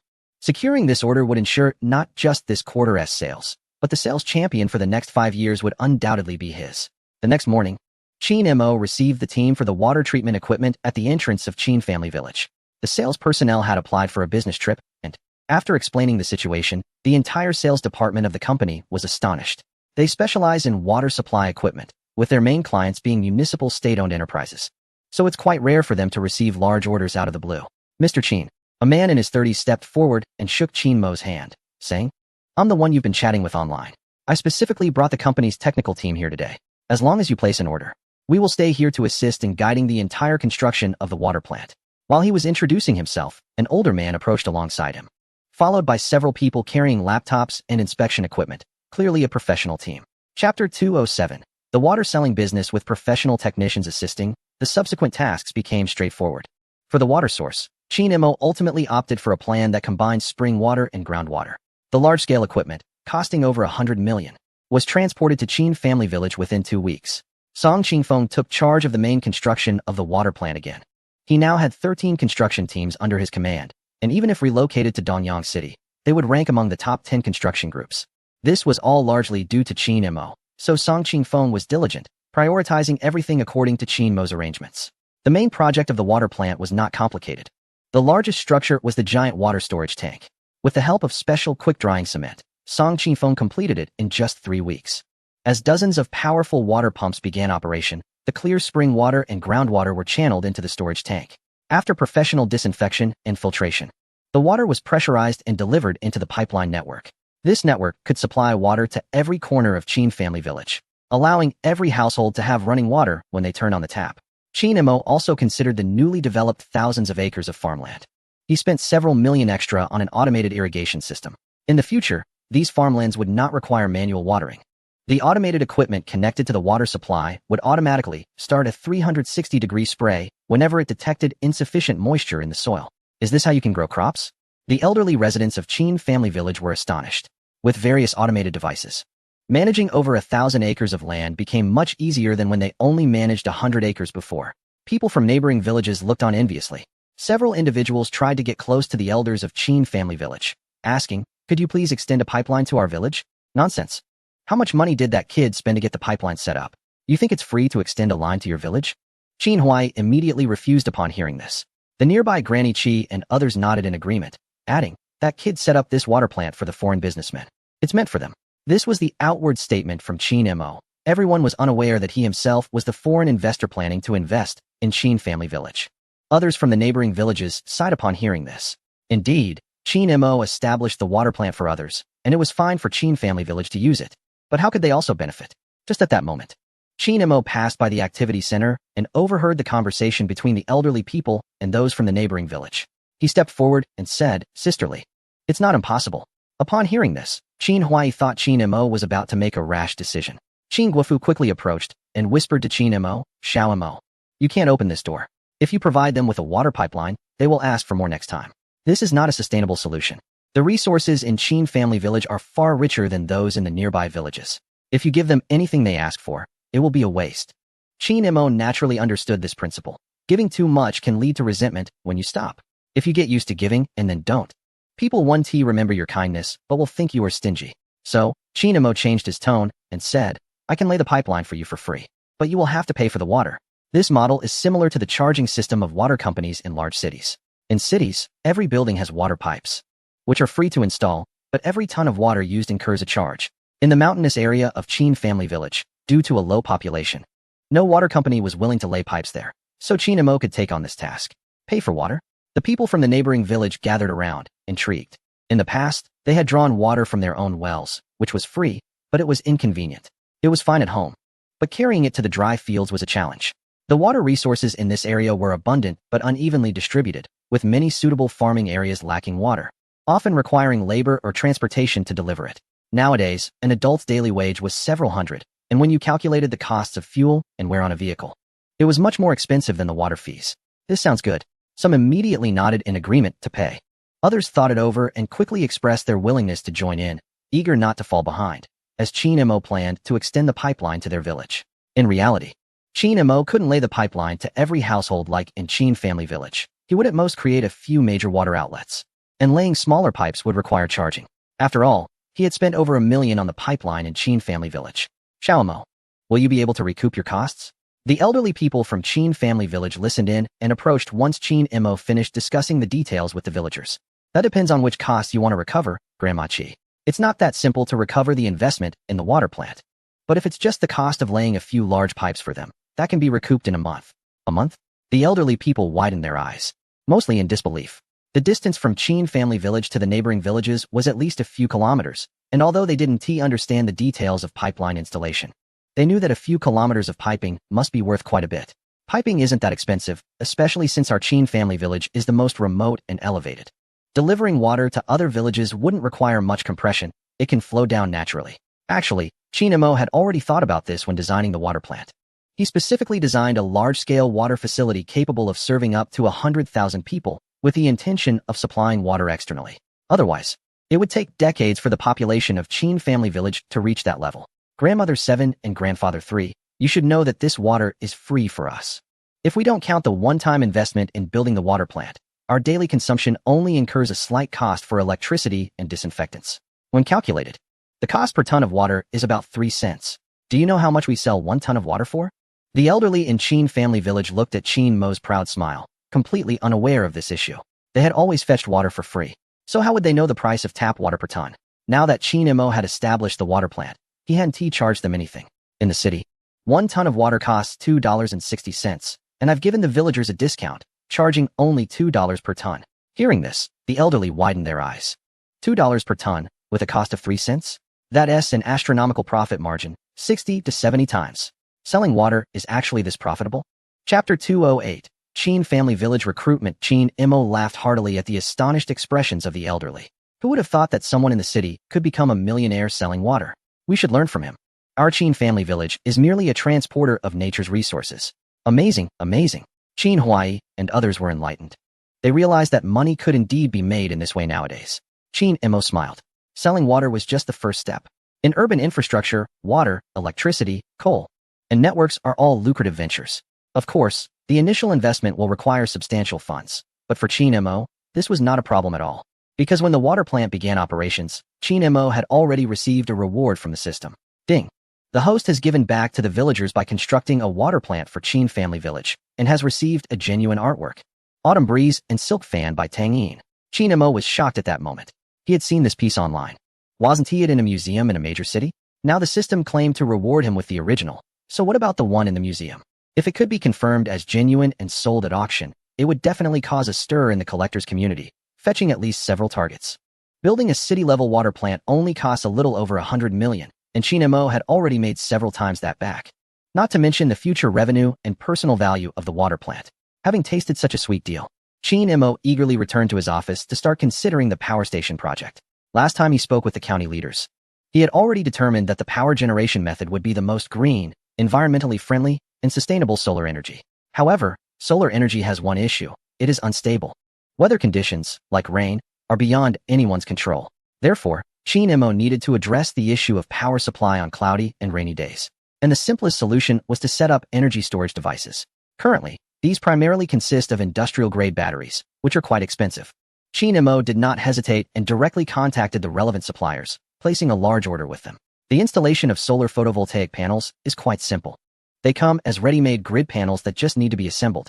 Behind Xinjia Village is a large mountain, where a flat, unobstructed area can be found for assembly, making the entire process faster than building a water plant. However, this time Chin Mo did not receive any system rewards, possibly because the county town had previously supplied electricity to Xinjia Village. And what Qin Mo was doing was more of an equipment upgrade rather than a significant breakthrough from scratch. Qin Mo didn't mind. With water and electricity already in place, and the road outside the village nearly completed, it was time to advance the factory investment he had promised to the county's municipal government. During this period, Qin Mo considered several plans. After much thought, he concluded that agricultural processing was the most suitable industry for Qinjia village. This agricultural processing mainly refers to the food industry. Qin Mo planned to start with some preserved products like chicken legs, duck necks, and chicken feet, along with dried fruits like yellow peaches and mangoes, and canned goods. Whether it would be profitable was not important. The priority was to digest the produce grown by his family. Once the industry was decided, with Song Xian's assistance, Qin Mo's overseas entity company completed the necessary procedures, and the food processing factory in Qinjia village quickly entered the construction phase. Even before the factory was completed, news spread across the neighboring villages, and many elderly residents flocked to the activity center in Qinjia village, trying to get close to Qin Huai and other elders. This time, it was not for anything else but to secure a job. Old Qin, you know our situation. My son is working away, and my daughter-in-law has to take care of 2 kids at home. With the 2 of us old folks, there are 5 people in the family to feed. But no one is earning money. Dear nephew Fugua, I've watched you grow up. You need to talk to Qin Mo about my family's worst situation. I couldn't afford to send my son to school when he was young, and now it's hard to find physical work in the city. You need to help him out. Hearing that Qinjia village was about to establish a food processing factory with surprisingly good benefits, people from the neighboring villages flocked over. The elderly had never seen such enthusiasm before, with dozens or even hundreds of people coming daily, asking for a position. However, the food processing factory couldn't accommodate all the idle labor from the surrounding villages, so the elders could only drag their feet and refrain from making promises. But while the elders hesitated to speak, the villagers from outside became even more eager. People brought their own eggs and soup to the village, charming the elderly residents, almost offering incense. It's not that I, Qin Huai, don't want to help you, but this matter is handled by the young ones. And I really don't know the situation well enough to speak out. Exactly, who do you think I, Zhu Yue, am? You know I'm not unfamiliar with you. I will help if I can, but speaking out of turn might affect the young one's business operations. The elderly residents of Qinjia village had never been so sought after in their lives. While secretly pleased, they didn't let it go to their heads. They understood that Qin Mo had likely already considered these matters. They were so engrossed in the flattery that they enjoyed it. But they didn't say anything definitive to avoid causing trouble for Qin Mo.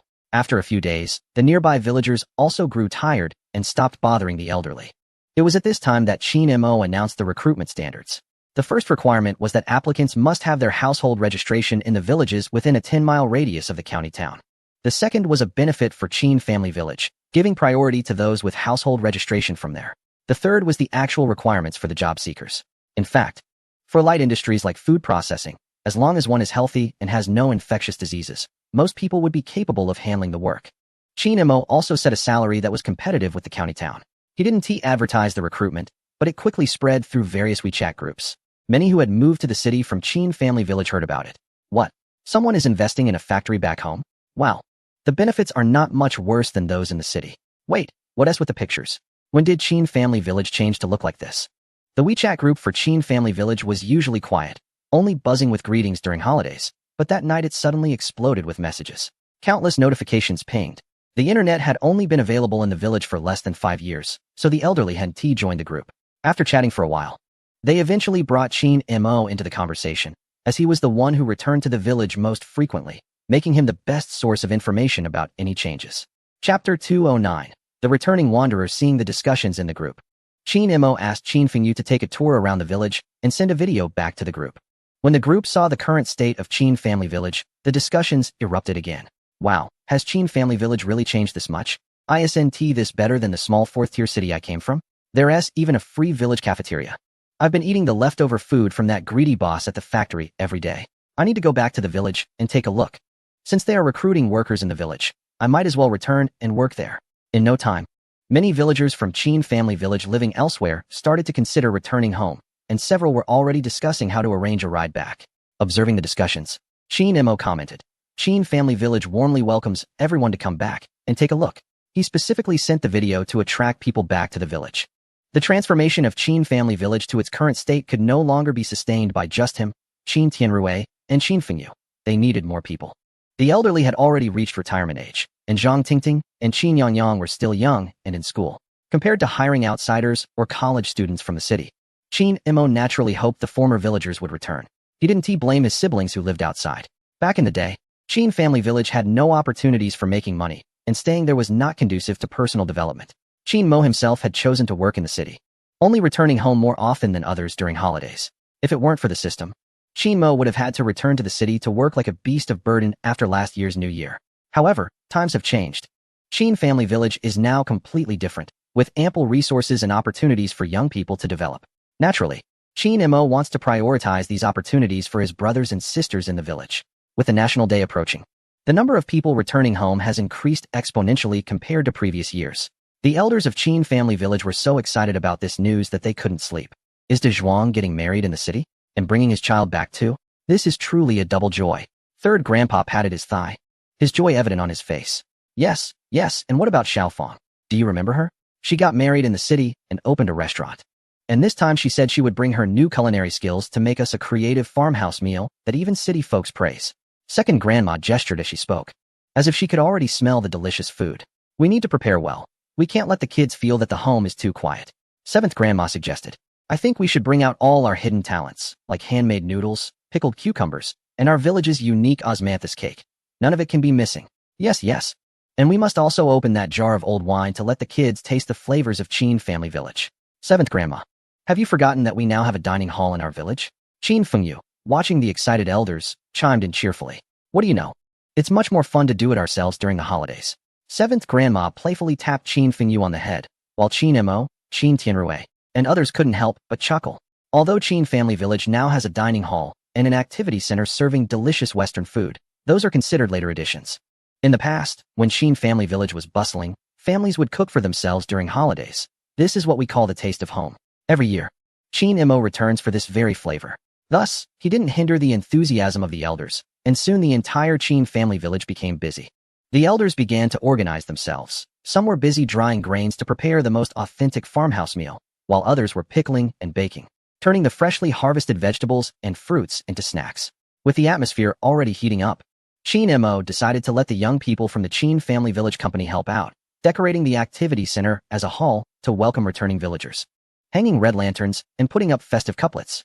Qin Imo also arranged for a few new small villas as accommodation since many old houses in the village had collapsed from the wind and rain. When he rebuilt the village, he hadn't anticipated this scene. In the future, he might have to construct a few more buildings in the village. At that point, individual villas might not be sufficient if many people return. Qin Imo plans to build some apartment buildings, similar to those in the city, with 2 or 3 dozen floors, easily accommodating hundreds of families. National Day arrived as scheduled, and the elders of Qin family village had already prepared the meals early in the morning. In the afternoon, the convoy returning home gradually appeared at the entrance of Qin family village, and Qin Mo made it a grand affair, setting off fireworks with each arriving vehicle. The villagers who had left Qin family village for a long time were astonished by this spectacle. Were they here to welcome us? Of course. President Qin had instructed us that today was a joyous day for Qin family village, and our task was to welcome all the shareholders back home. Shareholders? The villagers who got off the bus looked at each other, confused about what the situation was. However, the administrative staff from the Qin family village company had already approached them warmly, ready with hot towels and wash basins to help the weary travelers clean their hands and wash their faces before leading them to the activity center. Inside the activity center, a large banner had already been hung, and everyone could see the welcoming slogan from a distance. Upon arriving at the center, they were greeted by the elderly residents who had been waiting there.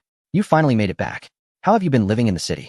The oldest elder, Aunt Zhu Yui, represented the older generation in greeting everyone, while others looked on with concern at their returning relatives. It's been tough.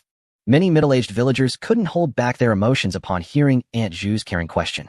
Most of them rarely returned to Qin family village because their parents had already passed away. Without their parents' care, they had become the backbone of their families in the city. Over the years, who cared about how they were living? Children needed money, wives needed comforting, and they had to bow to their bosses. The hardships they carried were often drowned in a bottle of beer. Now, back in Qin family village, these middle-aged individuals realized they still had support from their elders. Qin Huai, Zhu Yui, and others were their uncles and aunts, their elders. These weary wanderers, who had finally returned home, couldn't hold back their emotions when they received a greeting from their elders. Life in the city was exhausting and painful. Chapter 210. Shocked villagers. Oh my, big fat, you're in your 40s, why are you crying? Erhua, didn't you say you married into a well-off family? How could you still suffer?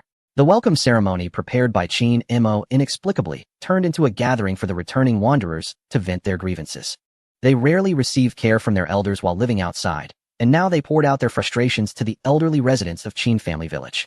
Although they didn't live in dire conditions in the city, the competition and pressure were immense, making life burdensome both physically and mentally. The elderly listened to their complaints with compassionate smiles. Whether it was these long-absent middle-aged individuals or the younger generation, like Chin Mo and Chin Fengyu, they were all seen as children in the eyes of Chin Huai and the other elders. They gently comforted everyone, and after venting their emotions, the crowd began to feel more at ease. And Uncle San, you won't blame us for not coming home during the holidays all these years, will you? Some began to recover their senses and felt a sense of guilt.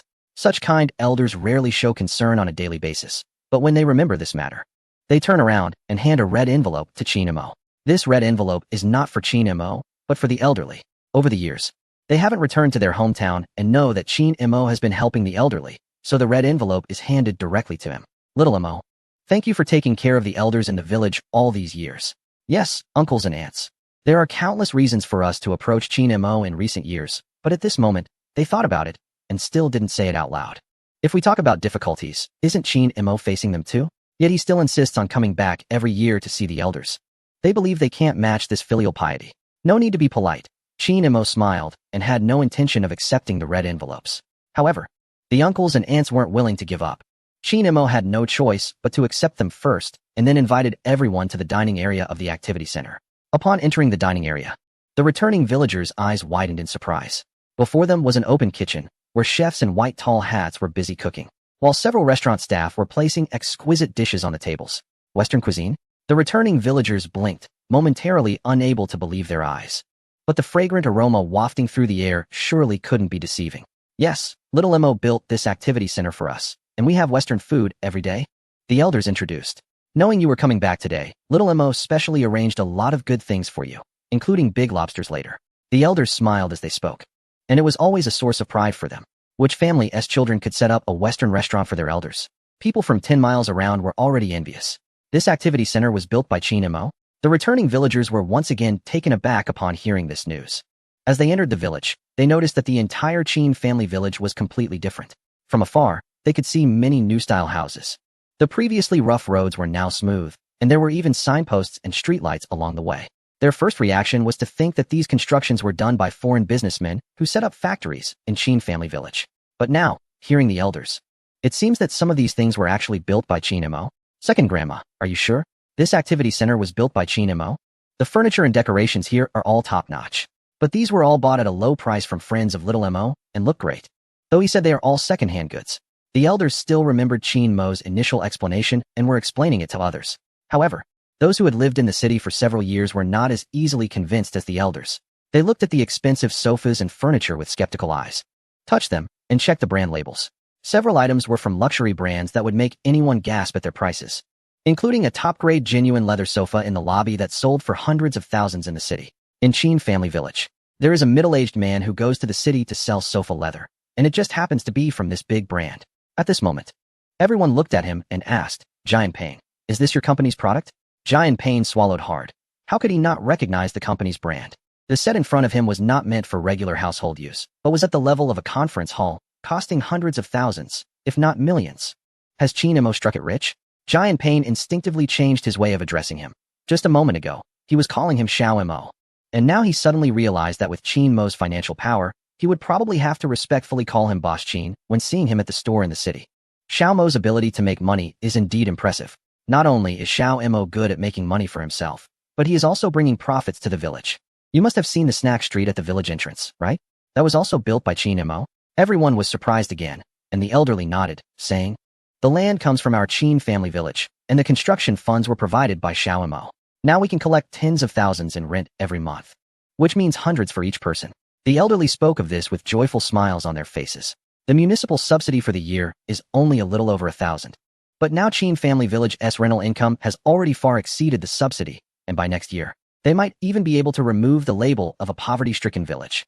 Our Chin Family Village can also rent out land to make money. The returning villagers exchanged surprised glances. They knew that urban villages in the city could be rented out for profit, but they never expected that their own rural Chin Family Village could do the same. It's worth noting that in the past, Even dogs wouldn't want to come to Qin Family Village, let alone merchants or tourists. There have been many changes in Qin Family Village. And once we finish this meal, we should have Xiao Mo and the others drive you around. The elderly chuckled, and everyone was in no rush, taking their seats. A meal comparable to a 5-star hotel soon arrived, and even the villagers who returned from the city usually wouldn't splurge on king crabs or Boston lobsters. They picked up their knives and forks and enjoyed the feast. Although they hadn't yet seen the commercial street, large shopping malls, gardens, or amusement parks in Qin Family Village, they could already sense that their hometown had undergone a tremendous transformation. After the meal, rather than waiting for Qin Mo to lead the way, they took the initiative to stroll around Qin Family Village to accommodate visitors coming to see the gardens. Qin Family Village had set up numerous signposts along the road, and since they had all lived in Qin Family Village before, they could still recognize the general layout. As they walked along, the returning villagers were increasingly amazed. Having not returned home for a few years, they found it hard to recognize their transformed home. Running water, streetlights, asphalt roads. What's the difference from the city? Even more astonishing was the 1,000 acres of barren land that Qin Mo had developed at this moment. The newly planted autumn seedlings were already sprouting, and the lush greenery made these old villagers doubt their eyes. How long had this barren land been abandoned? And who had the ability to reclaim it? Just as they were filled with questions, they turned and saw a steel stream passing by. That is the fully automated agricultural vehicle fleet of Qin Mo, with massive harvesters towering 3 to 4 meters high, passing by like tanks, startling the villagers returning home. I've seen this kind of thing in documentaries abroad. A single fleet can replace the labor of hundreds. But these machines are expensive, costing at least $1 million each. Who has that kind of money to spend on farming? This highlights the difference between domestic and international situations.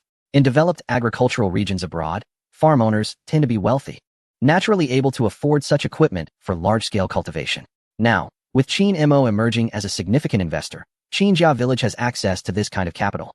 After a few months of discussions among villagers from other areas, thousands of acres of farmland near Qinjia Village have been contracted for Qin Mo to manage, providing a continuous supply of raw materials for the upcoming food processing factory.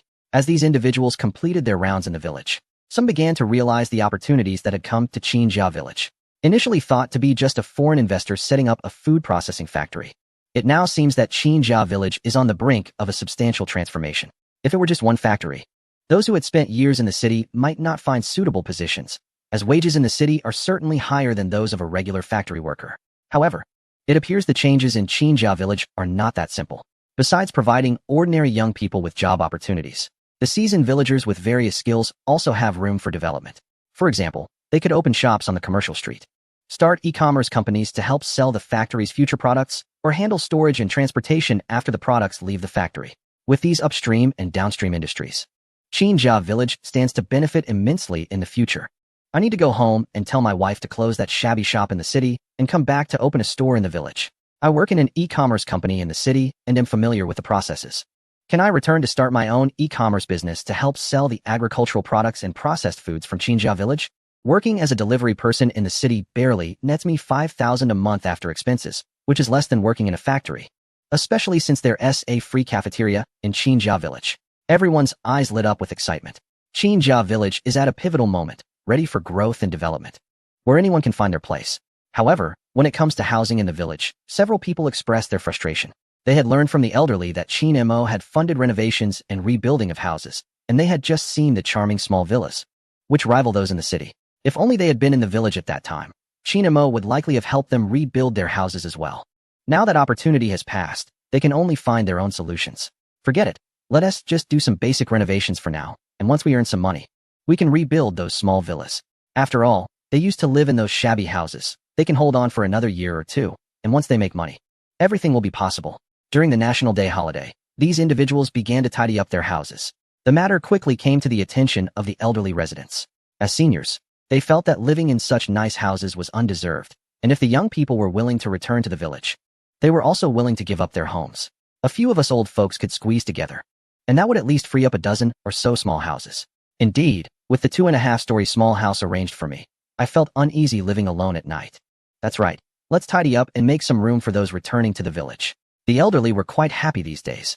It had probably been 10 years since Qin Family Village was this lively.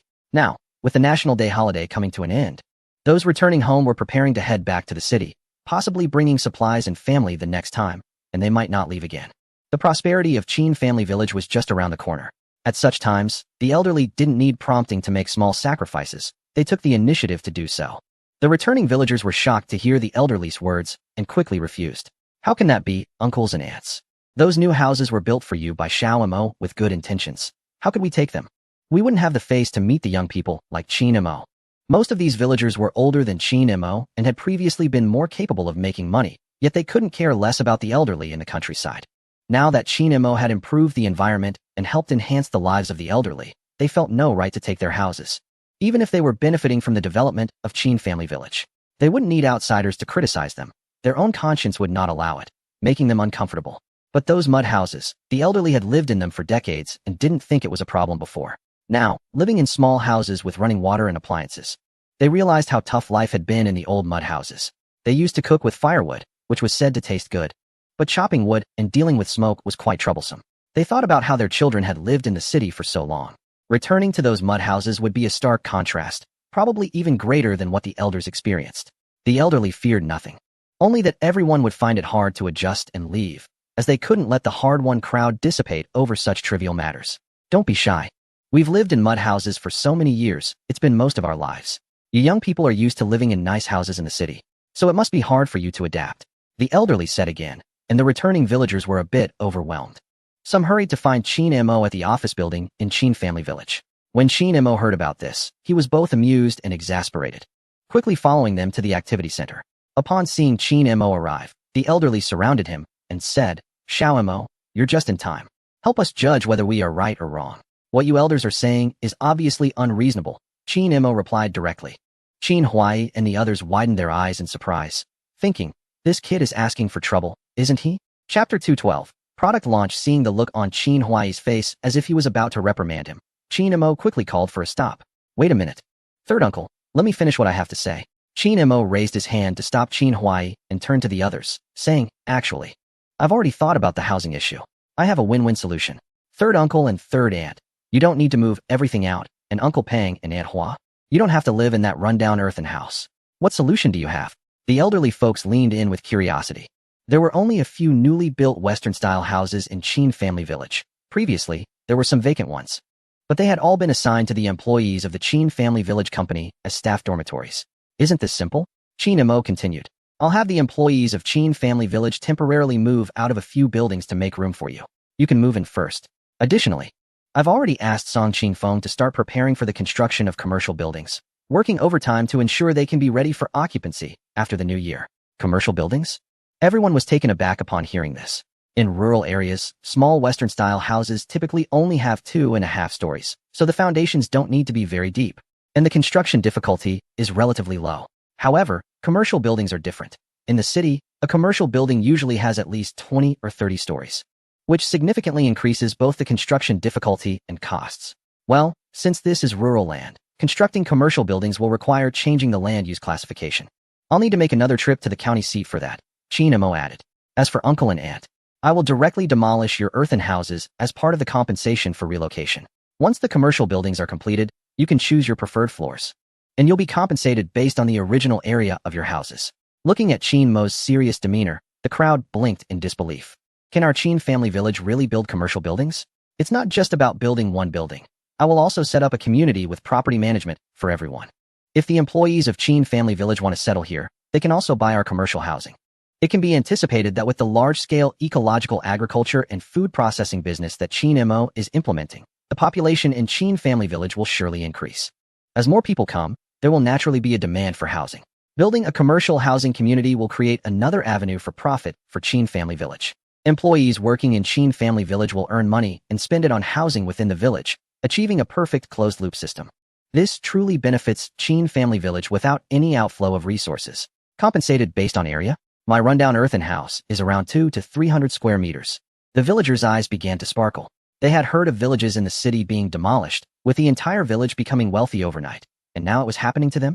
Clearly, the houses in Qin Family Village weren't worth much at the moment, but as they each returned to their hometowns to start their own businesses, the commercial value of Qin Family Village would continue to rise with their efforts, holding on to the promise of compensation for their 200 to 300 square meter houses.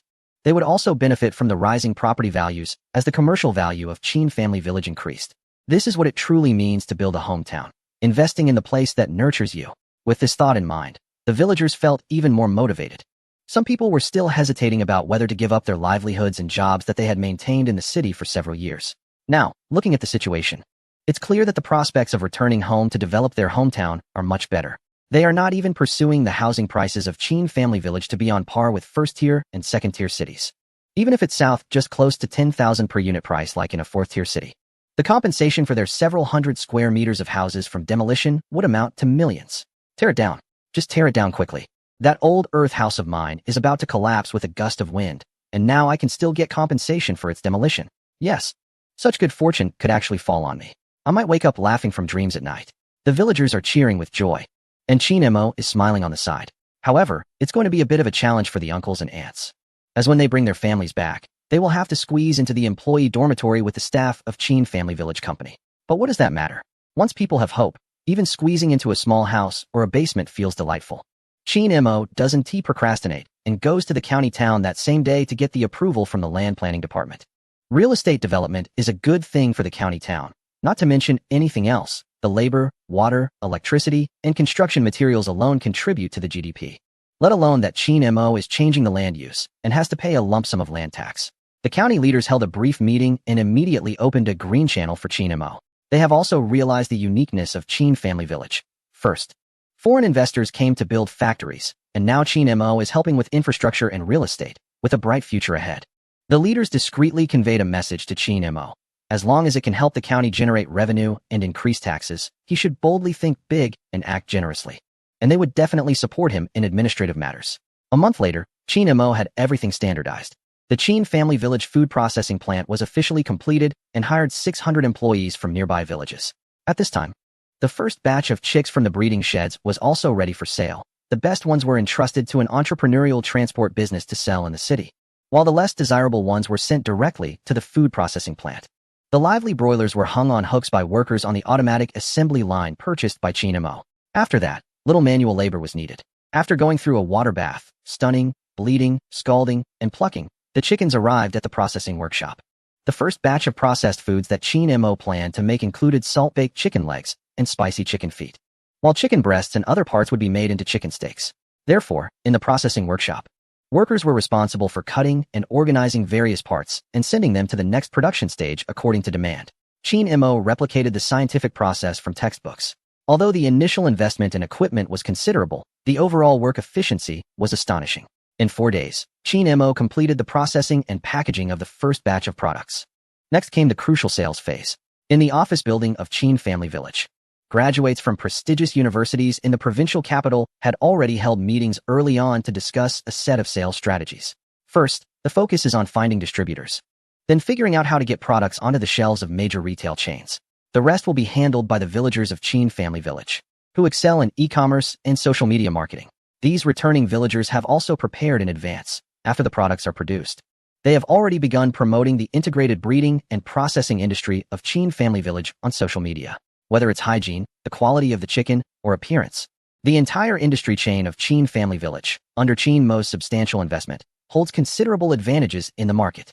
Therefore, once the processed chicken products hit the market, they received a positive response. Chapter 213. Business competitors of Chin Family Village. With the launch of Chin Family Village's chicken products, the name Chin Family Village has gained some recognition in nearby cities. This is largely due to Chin Mo's pricing strategy. With substantial financial backing and a system that helps reimburse various construction costs, he is not concerned about recovering costs. The initial investment in factories and equipment has already garnered multiple benefits from the system. Under this premise, Chin Mo disregards those one-time investments and only needs to calculate operational costs for pricing. While others calculate pricing based on operational costs plus fixed costs and a bit of profit, Chin Mo does not consider fixed costs or profit. Pricing solely based on operational costs. This disruptive pricing strategy has left the chicken processing industry bewildered. The delicious and affordable chicken products have even impacted industry giants like the Endless Chicken Legs Group. At this time, at the headquarters of Endless Chicken Legs Group in the provincial capital, the chairman is furious in the meeting room. What on earth are you talking about? With the quality and craftsmanship of this chicken leg, how could that small brand from Chin Family Village sell it for 3 yuan each? In front of the chairman are the freshly launched chicken products from Chin Family Village: salt-baked chicken legs, marinated chicken wings, and spicy chicken feet. These products are also key offerings of the Endless Chicken Legs Group, making it a direct competition. Hearing the chairman's angry inquiries, everyone in the meeting room lowered their heads. Only the marketing manager sitting in the front row, unable to evade, mustered the courage to respond. Chairman, the reality is as follows. Not only the chicken legs, but all their products are priced at nearly half of ours. The Endless Group had encountered low-priced competitors before, but their quality was never up to par. As a well-known product nationwide, Endless Chicken Legs was not overly concerned about inferior competition, as it essentially served as free advertising. For quality, choose Endless. For cheap, settle for that stuff. However, this time, the products from Chin Family Village are different, with slashed prices and comparable quality. Consumers aren't foolish. They might hesitate initially, but after trying, they wouldn't know whom to choose. Chairman, the Chin Family Village brand currently only has stock available in the Donyang area, but even so, our market share in the vicinity has already been halved.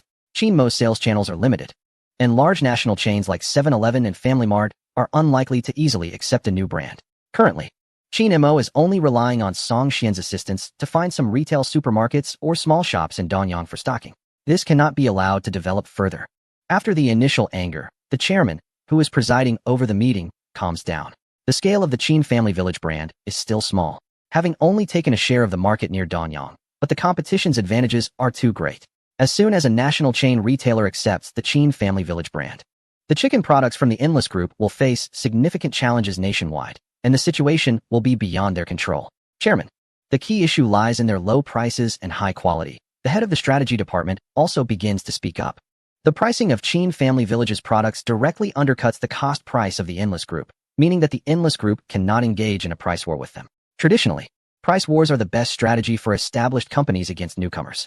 By leveraging years of accumulated capital and channel advantages to crush competitors through price reductions. Once the rival cannot hold on any longer, they can naturally acquire them and eliminate the opponent completely. Send someone to Chin Family Village and find out exactly how they manage their costs. Are they receiving capital subsidies, or have they truly achieved low costs? The chairman decisively instructs his subordinates to take action and adds, Sales department, don't be idle either. Build good relationships with major channels, and do not let Chin Family Village's products easily expand their market. If necessary, you can forcefully pressure them to take down Chin Family Village's products. This tactic is also a trump card of established enterprises. As long as any channel dares to carry Chin Family Village's products, the Endless Group will stop supplying them. Given the Endless Group's current sales share, no channel would want to easily forfeit such significant sales revenue. Understood. The heads of various departments of the Endless Group receive their orders and leave to carry out their actions. Meanwhile, the next day, Chin Family Village welcomes a new group of visitors, including the sales director and strategy director of the Endless Group. The presence of these two directors from a listed company shows a significant focus on the new Chin Family Village brand. To avoid exposing their identities, they arrive by bus. Since the dirt road leading out of Chin Family Village has been paved with cement and asphalt, the passenger buses can now directly reach the village entrance, making it much more convenient for visitors, and the number of tourists to Chin Family Village is steadily increasing. Under Chinmo's leadership, Chin Family Village provides ample services for these visitors, including accommodations and guided tours. The interaction between tourists and locals is mutual, making a visit to Chin Family Village a regular option for residents of nearby towns. This tourism business has also brought considerable profits to Chin Family Village, benefiting the county significantly.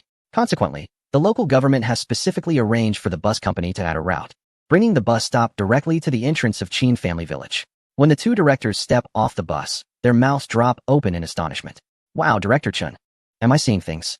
Is this really a mountain village? Wow, Director Liu, I was just about to ask you, how can they build high-rises in the mountains? The two men were shocked not by anything else, but by the already completed framework of the Chinjia Village office building. After 2 months of foundation work, the towering steel framework had been erected, standing like a monstrous structure in this mountainous area. Who could have imagined that there would be a building taller than the mountains themselves? Chen Dongxiu and Lu Minghui exchanged glances. Seeing shock and confusion reflected in each other's eyes, they began to realize that the exploration of Chinjia Village might not be simple. The chicken products, whose cost and quality did not match, seemed to be as uniquely extraordinary as the high-rise building that should not exist in this mountain village. Understanding this situation was the core reason for Chen Dongxiu and Lu Minghui's visit. Since they were already there, they decided not to rush and suggested visiting the famous Chinjia Village garden first. Sales director Chen Dongxiu proposed, and Lu Minghui agreed. They shook off their initial shock and prepared to follow the other tourists who had come on the same bus to visit the most famous garden attraction in Chinjia Village. Chapter 214. Competitive advantage of Chinjia Village. After exiting the garden, The astonishment on Chun Dongxiu and Lu Minghui's faces was unmistakable. I saw several types of exorbitantly priced pets in there. They even have a pond full of money turtles. I could probably catch 20,000 with one net. And those egrets, they're all rare species. Not to mention the plants and rocks. Everything is outrageous. Is this really a garden that a mountain village can create? It rivals royal gardens. Despite being high-level executives in the city, they were completely taken aback. Those less knowledgeable tourists might think the scenery and flowers were somewhat unique. But to the two men, it was clear how much wealth had been invested.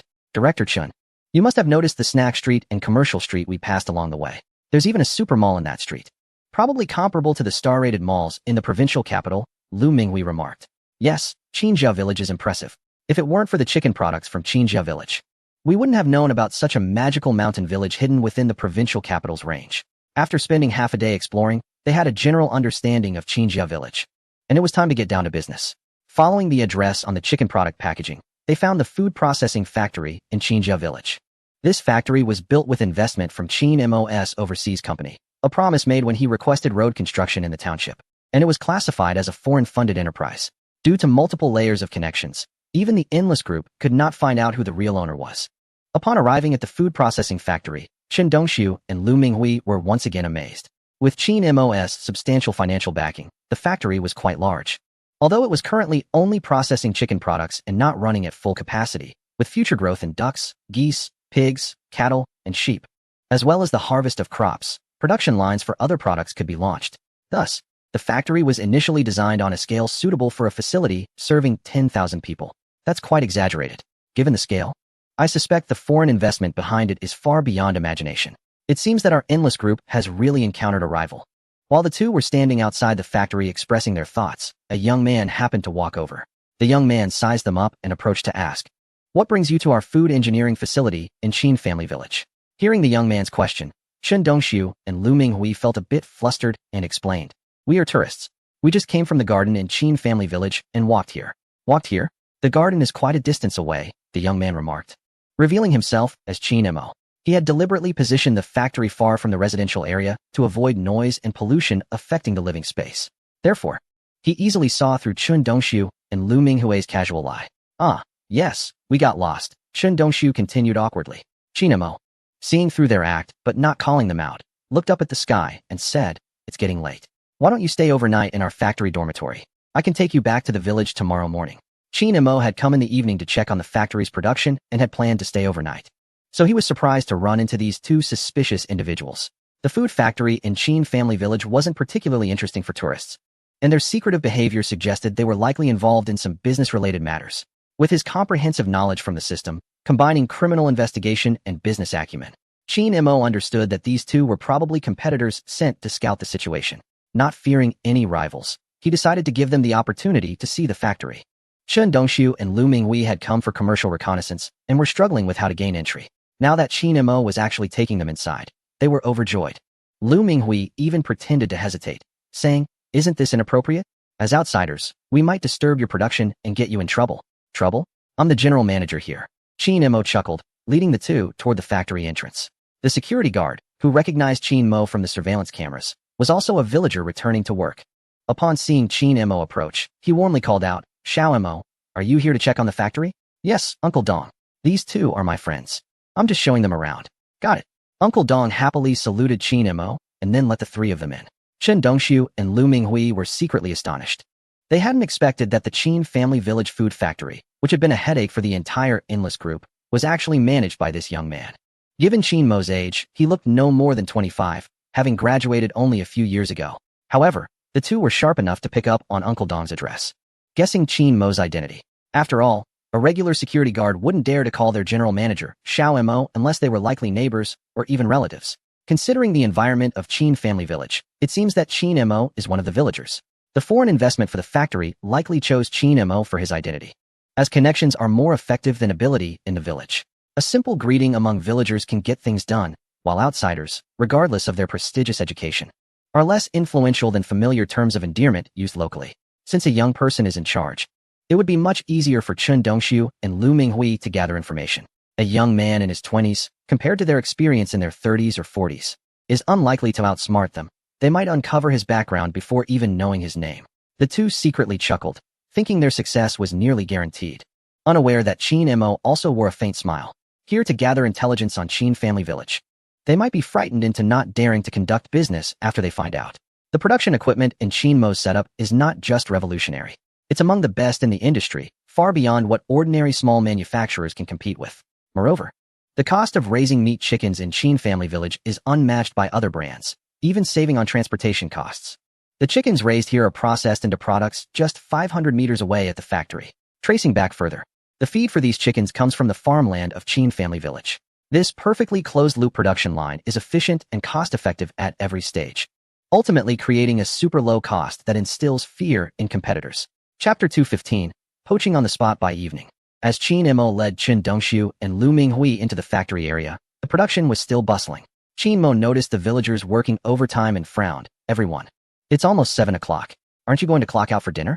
Chen Dongxiu and Lu Minghui exchanged glances, seemingly doubting their ears. In this day and age, there are still managers urging employees to stop working and take breaks. However, they quickly realized it was because Qin Mo himself is a villager. Given that the factory is located in Qin Family Village, most workers are locals, and a villager manager would naturally be more lenient. But how can a factory in Qin Family Village compete with a corporation that operates 3 shifts and only stops production at 2 a.m.? Qin Mo's familial approach to management doesn't align with business norms and is unlikely to be sustainable. The two mentally noted this, believing that the lenient management of Qin Family Village's factory would eventually lead to its downfall.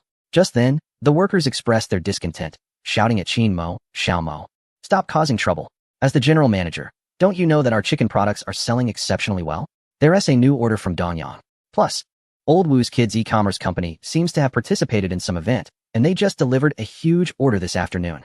The child of Xiao and I is doing quite well with live streaming sales. When she called me in the afternoon, she mentioned that they might need to increase their stock reserves tomorrow.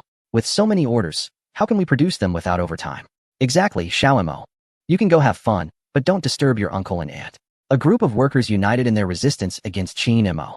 On Qin Mo's side, he couldn't help but laugh and cry at the same time, while Chen Dongxiu and Lu Minghui beside him were already dumbfounded. What kind of bizarre situation is this? The general manager tells the employees to take a break, and they're still angry? Moreover, the Endless Group was so busy guarding against the products from Qin Family Village in physical stores that they forgot about the online channels. Listening to what these uncles and aunts were saying, it seemed that the chicken products from Qin Family Village were already showing signs of selling explosively online. This is bad. The speed of online dissemination is much faster than that of physical stores, and it's not something the Endless Group can control. They can threaten those chain stores by notifying them of supply issues, but how can they manage the online influencers selling products? The two of them, feeling anxious, wanted to find an opportunity to inform their chairman, but at this moment, Qin Mo didn't give them a chance. Since the uncles and aunts wanted to continue production, Qin Mo naturally wouldn't stop them forcibly. He stopped bothering them and led the two of them towards the automated workshop. He intended to let these two business partners experience the automation level of the Qin Family Village factory and show off a bit. It can't be blamed on Qin Mo for being childish. After all, he invested heavily in this set of equipment, which indeed has superior performance. This is an automated assembly line with German craftsmanship, a splitter from Zeit. Qin Mo initially thought Chen Dongxiu and Lu Minghui were from small factories and was ready to introduce the equipment to show off a bit. However, as soon as they stepped into the automated workshop, the two were already astonished and blurted out the origin and brand of the automated equipment. Qin Mo frowned upon hearing this. These devices cost several million per set. Ordinary factories simply can't afford them, which was different from what Qin Mo had thought. It seems these two guys are not from small factories, but rather from big brands. Qin Mo's company employs many top graduates from provincial universities, so it's natural to have people doing business research and strategy. Thus, Qin Mo is also aware of the major brands in the chicken processing field. The most famous one, of course, is the Endless Group. Coincidentally, the headquarters of the Endless Group is in the provincial capital, just 20 to 30 kilometers from Donyang City. The products from Qin Family Village laid out in Donyang City would naturally attract the attention of the Endless Group. The Endless Group is indeed a colossal entity for Qin Family Village. With a company valuation of hundreds of billions and financial strength more than 10 times that of Qin Mo. However, Qin Mo is not afraid. The advantage of the Qin Family Village factory lies in its cost, and no one can destroy the cost advantage of the entire industrial chain. Therefore, even after figuring out the identities of Chen Dongxiu and Lu Minghui, Qin Mo did not hide anything, but continued to show them around the factory, even heading towards the breeding farm. After observing the entire production line, Qin Mo finally revealed his intentions. He brought the two individuals back to the factory dormitory to arrange for their rest, and then asked, "So, how do you both feel after visiting our food factory in Qin Family Village?" This question sent a chill down the spines of Chen Dongxiu and Lu Minghui. They never expected that after all their acting, Qin Mo had already seen through their identities. However, they were business professionals and, despite the shock, quickly regained their composure. Lu Minghui, a PhD graduate with a background abroad working in the strategy department, responded with a counter-question instead of directly answering Qin Mo. "Since you already knew our identities, why did you still take us on a tour of the entire production line?"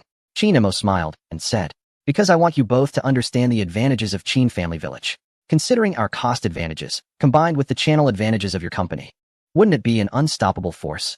After guessing the identities of the two, Qin Mo was not thinking about how to defend against potential pressure from the company, but rather about how the advantages of both sides could complement each other.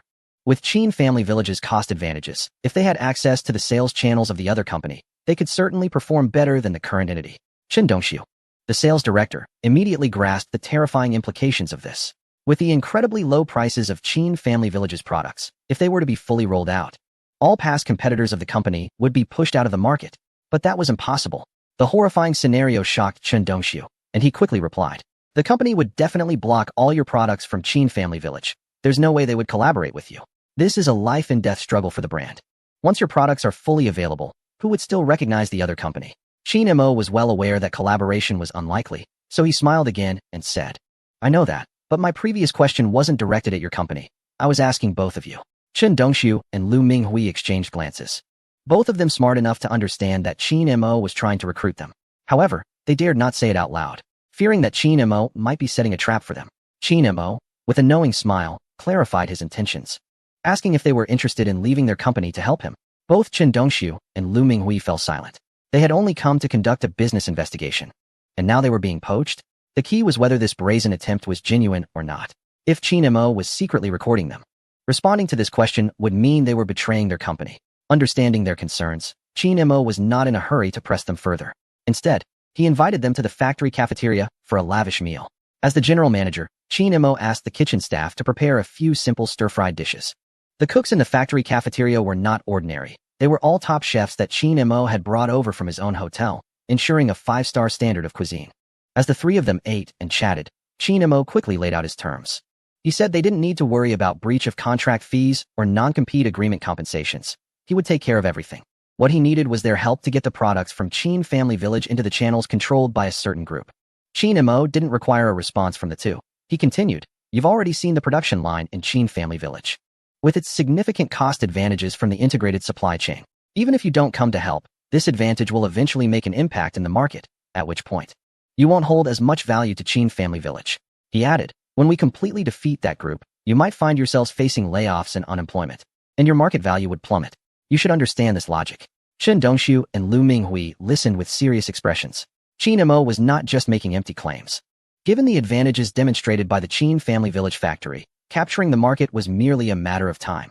Observing their changing expressions, Qin Mo further stated, "As time progresses, we will surely rise. You coming over now is a great opportunity to enjoy the benefits. We can discuss salaries and benefits gradually. How about a bonus of 1% for each channel we open?" 1%. Chen Dongxiu, the sales director, felt his breath quicken. With the sales figures he was currently responsible for at that group, reaching 5 to 600 million in a quarter, that 1% bonus would amount to 5 to 6 million. Given the exceptional cost-performance ratio of Qin Family Village's products, even if they initially didn't outperform that group, achieving 1 or 200 million in sales would be easy. Working with Qin Mo for a year could equate to 5 or 6 years at that group. Moreover, with the significant advantages of Qin Family Village products, the ceiling for growth would undoubtedly be higher than that group's. It's important to note that products like salt-baked chicken legs compete not only with similar foods, but also with a variety of other food items. When consumers see sliced bread and chicken legs, if their budget is only 3 to 4 yuan, they would naturally choose the bread. However, Qin Family Village's chicken legs could be priced comparably to the most common sliced bread, making the consumer's choice quite straightforward. Thus, Chen Dongxiu could foresee even greater prospects for these chicken products from Qin Family Village. It wasn't just about taking market share from that group, but they could easily penetrate other food sectors as well. With this in mind, Chen Dongxiu was already tempted. He decided not to discuss salary and benefits at that moment and looked up at Qin Mo, saying, "General Qin, if you're serious, I have just one question. Even with an entire supply chain, your costs shouldn't be that low. Is this cost structure sustainable? Chen Dongxiu was concerned that the low prices Qin Mo was offering might just be a temporary loss leader, which would make the future landscape quite different. When Qin Mo heard the question, he knew that Chen Dongxiu was already interested. He candidly said, "Of course it can be sustained. Besides our low prices and integrated production, there's another important reason. The foreign investors behind us built a factory in Kanjiakan with the intention of supporting rural areas, and they don't expect to recoup their investment. So as long as we can maintain production, our profits are sufficient. Building such a large automated slaughter and processing plant requires an investment of tens of millions. Naturally, to recoup that money, prices would need to be increased. But Qin Mo didn't need to do that. His cost recovery relied on the system, which gave him an advantage that would allow him to dominate the market." Upon hearing this, Chen Dongxiu was completely convinced. Lu Minghui, who was beside him, also didn't need any persuasion from Qin Mo. Chen Dongxiu directly turned Lu Minghui to his side. They decided not to return to the provincial capital and joined Qin Mo's company that same day, handling their resignation matters remotely. The compensation for leaving without notice and for breaching the non-compete agreement totaled several million. But Qin Mo didn't blink an eye and took care of it all. With the leadership of seasoned veterans Chen Dongxiu and Lu Minghui, Kanjiakan's food products quickly expanded nationwide. During the Double 11 National Promotional Festival, the sales of Kanjiakan's chicken products successfully surpassed those of the Endless Chicken Leg Group. At the Endless Group's Double 11 promotional summary meeting, the atmosphere was ominously tense. Aside from the chairman standing aggressively, everyone else lowered their heads after viewing the sales data on the projection screen. "Can someone explain this to me? E-commerce department. What exactly are you doing?" The head of the e-commerce department, singled out by the chairman, was nearly in tears. "Chairman, you know the situation. Those madmen from Kanjiakan set the lowest prices online. The key is that their quality is also recognized by consumers. And the e-commerce platforms have noticed the opportunity and provided them with significant traffic support." Chen Dongxiu and Lu Minghui, those traitors. The chairman of Endless was extremely furious. They attempted to block offline channels, but unexpectedly, under the guidance of Chen Dongxiu and Lu Minghui, the Kanjiakan food factory broke through using online channels. Now, offline distributors were seeing the astonishing sales potential of Kanjiakan's products. No matter what Endless Group said, they didn't care anymore and actively sought opportunities to collaborate with Kanjiakan. At this point, Endless Group's threats to stop supply were no longer effective. They could easily substitute with Kanjiakan's products. After this Double 11 promotion, the balance of power had shifted. We need to bring back Chen Dongxiu and Lu Minghui.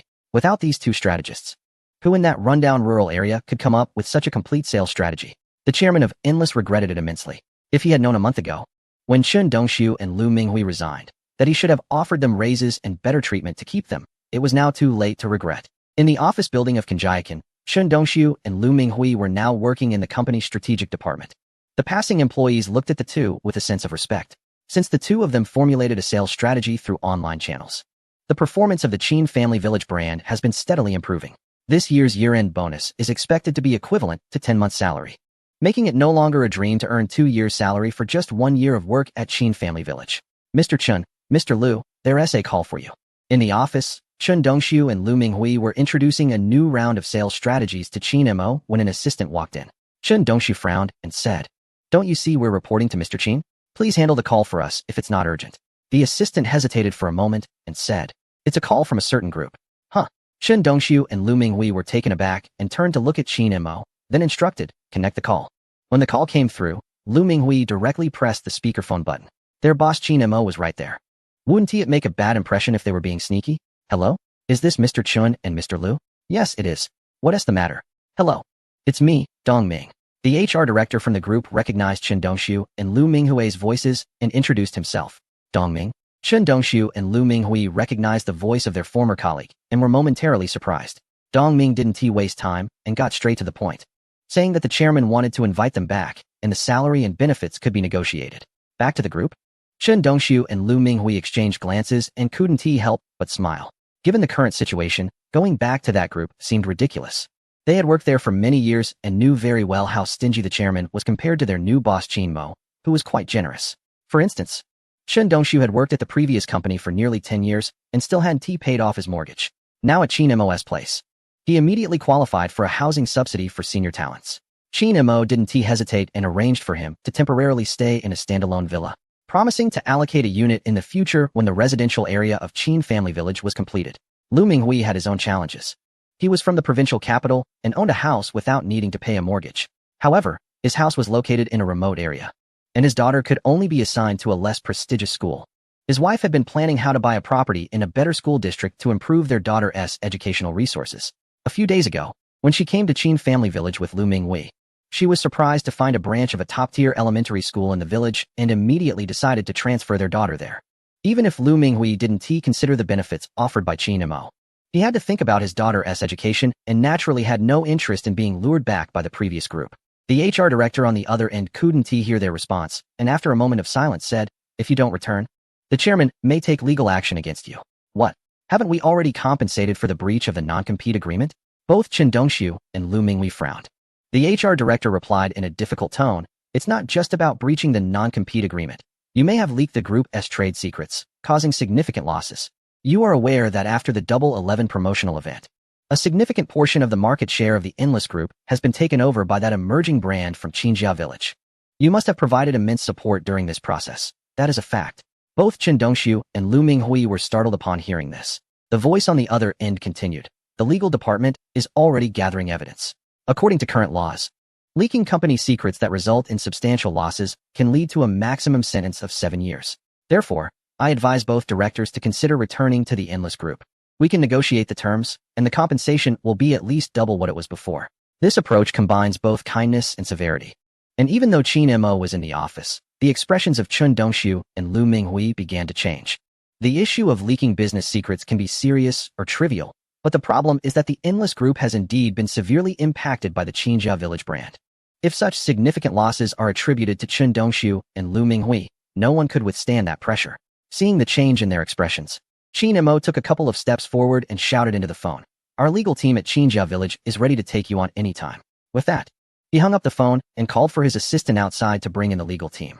The head of the legal department was quite young, but had considerable experience, having been recruited by Qin Mo from a large law firm as a professional business lawyer.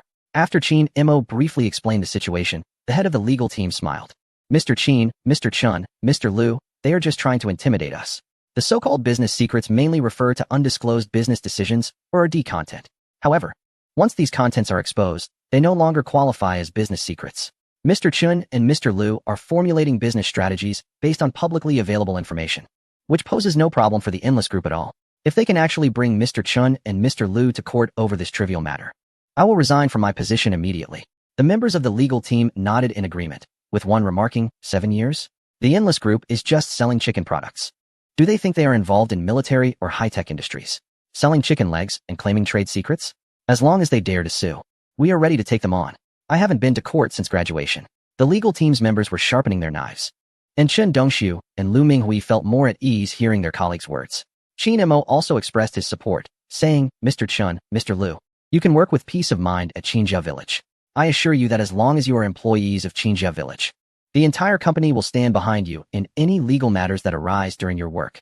With Qin Mo's assurance, Chen Dongxiu and Lu Minghui felt completely relieved. Considering the current landscape of the chicken product market, it is likely that the Endless Group will be removed from the market soon, and the Qinjia Village brand will naturally take over its market share worth billions. With such a powerful force behind them, they could work without hesitation. While the employees cheered for their boss, Qin Mo's mind also resonated with the system's delightful notification sound. Ding! The host gives back to the villagers, helping the Qin Family Village Company recruit senior sales talent and receiving a cash reward of 5 million. Ding! The host gives back to the villagers, launching the Qin Family Village food brand and receiving a reward for the energy storage technology roadmap. Chapter 218, RD Team. Cash rewards are something Qin Mo is already accustomed to, but this energy storage technology roadmap sounds like a great asset. Back in his office, Qin Mo hurriedly checked what this reward entailed. After a brief overview, he realized he had stumbled upon a treasure. He quickly utilized the comprehensive undergraduate abilities granted by the system to sketch out the designs. Half an hour later, he had produced over 100 drawings. As he laid them out and reviewed them again, his face was a mix of surprise and joy. He was thrilled by the astonishing technology depicted in these drawings. If the designs were turned into reality, they would likely shock the world. Equally surprising was the fact that Qin Mo couldn't explain where this advanced technology came from. He couldn't just manufacture it outright. It was too groundbreaking. He went through the drawings again. His knowledge was only at an undergraduate level, neither too high nor too low, just enough to understand the designs, but the practical implementation was beyond his capabilities. Nonetheless, it was sufficient. Using his limited knowledge, he filtered out the overly revolutionary designs, and from hundreds of drawings, only a few dozen remained. The energy storage limit of the entire device was reduced by at least 95%, yet it still represented an epic-making design that would surpass current lithium batteries. This should be acceptable to the public. After verifying several times that there was nothing too outrageous in the designs, he took out his phone and called Professor Tan Weiyuan at Dongyang University. Ever since the landscaping project and the branch school incident, Qin Mo and Professor Tan had become good friends across generations. Now, encountering a matter that required a professor-level academic capability, Qin Mo naturally thought of him first.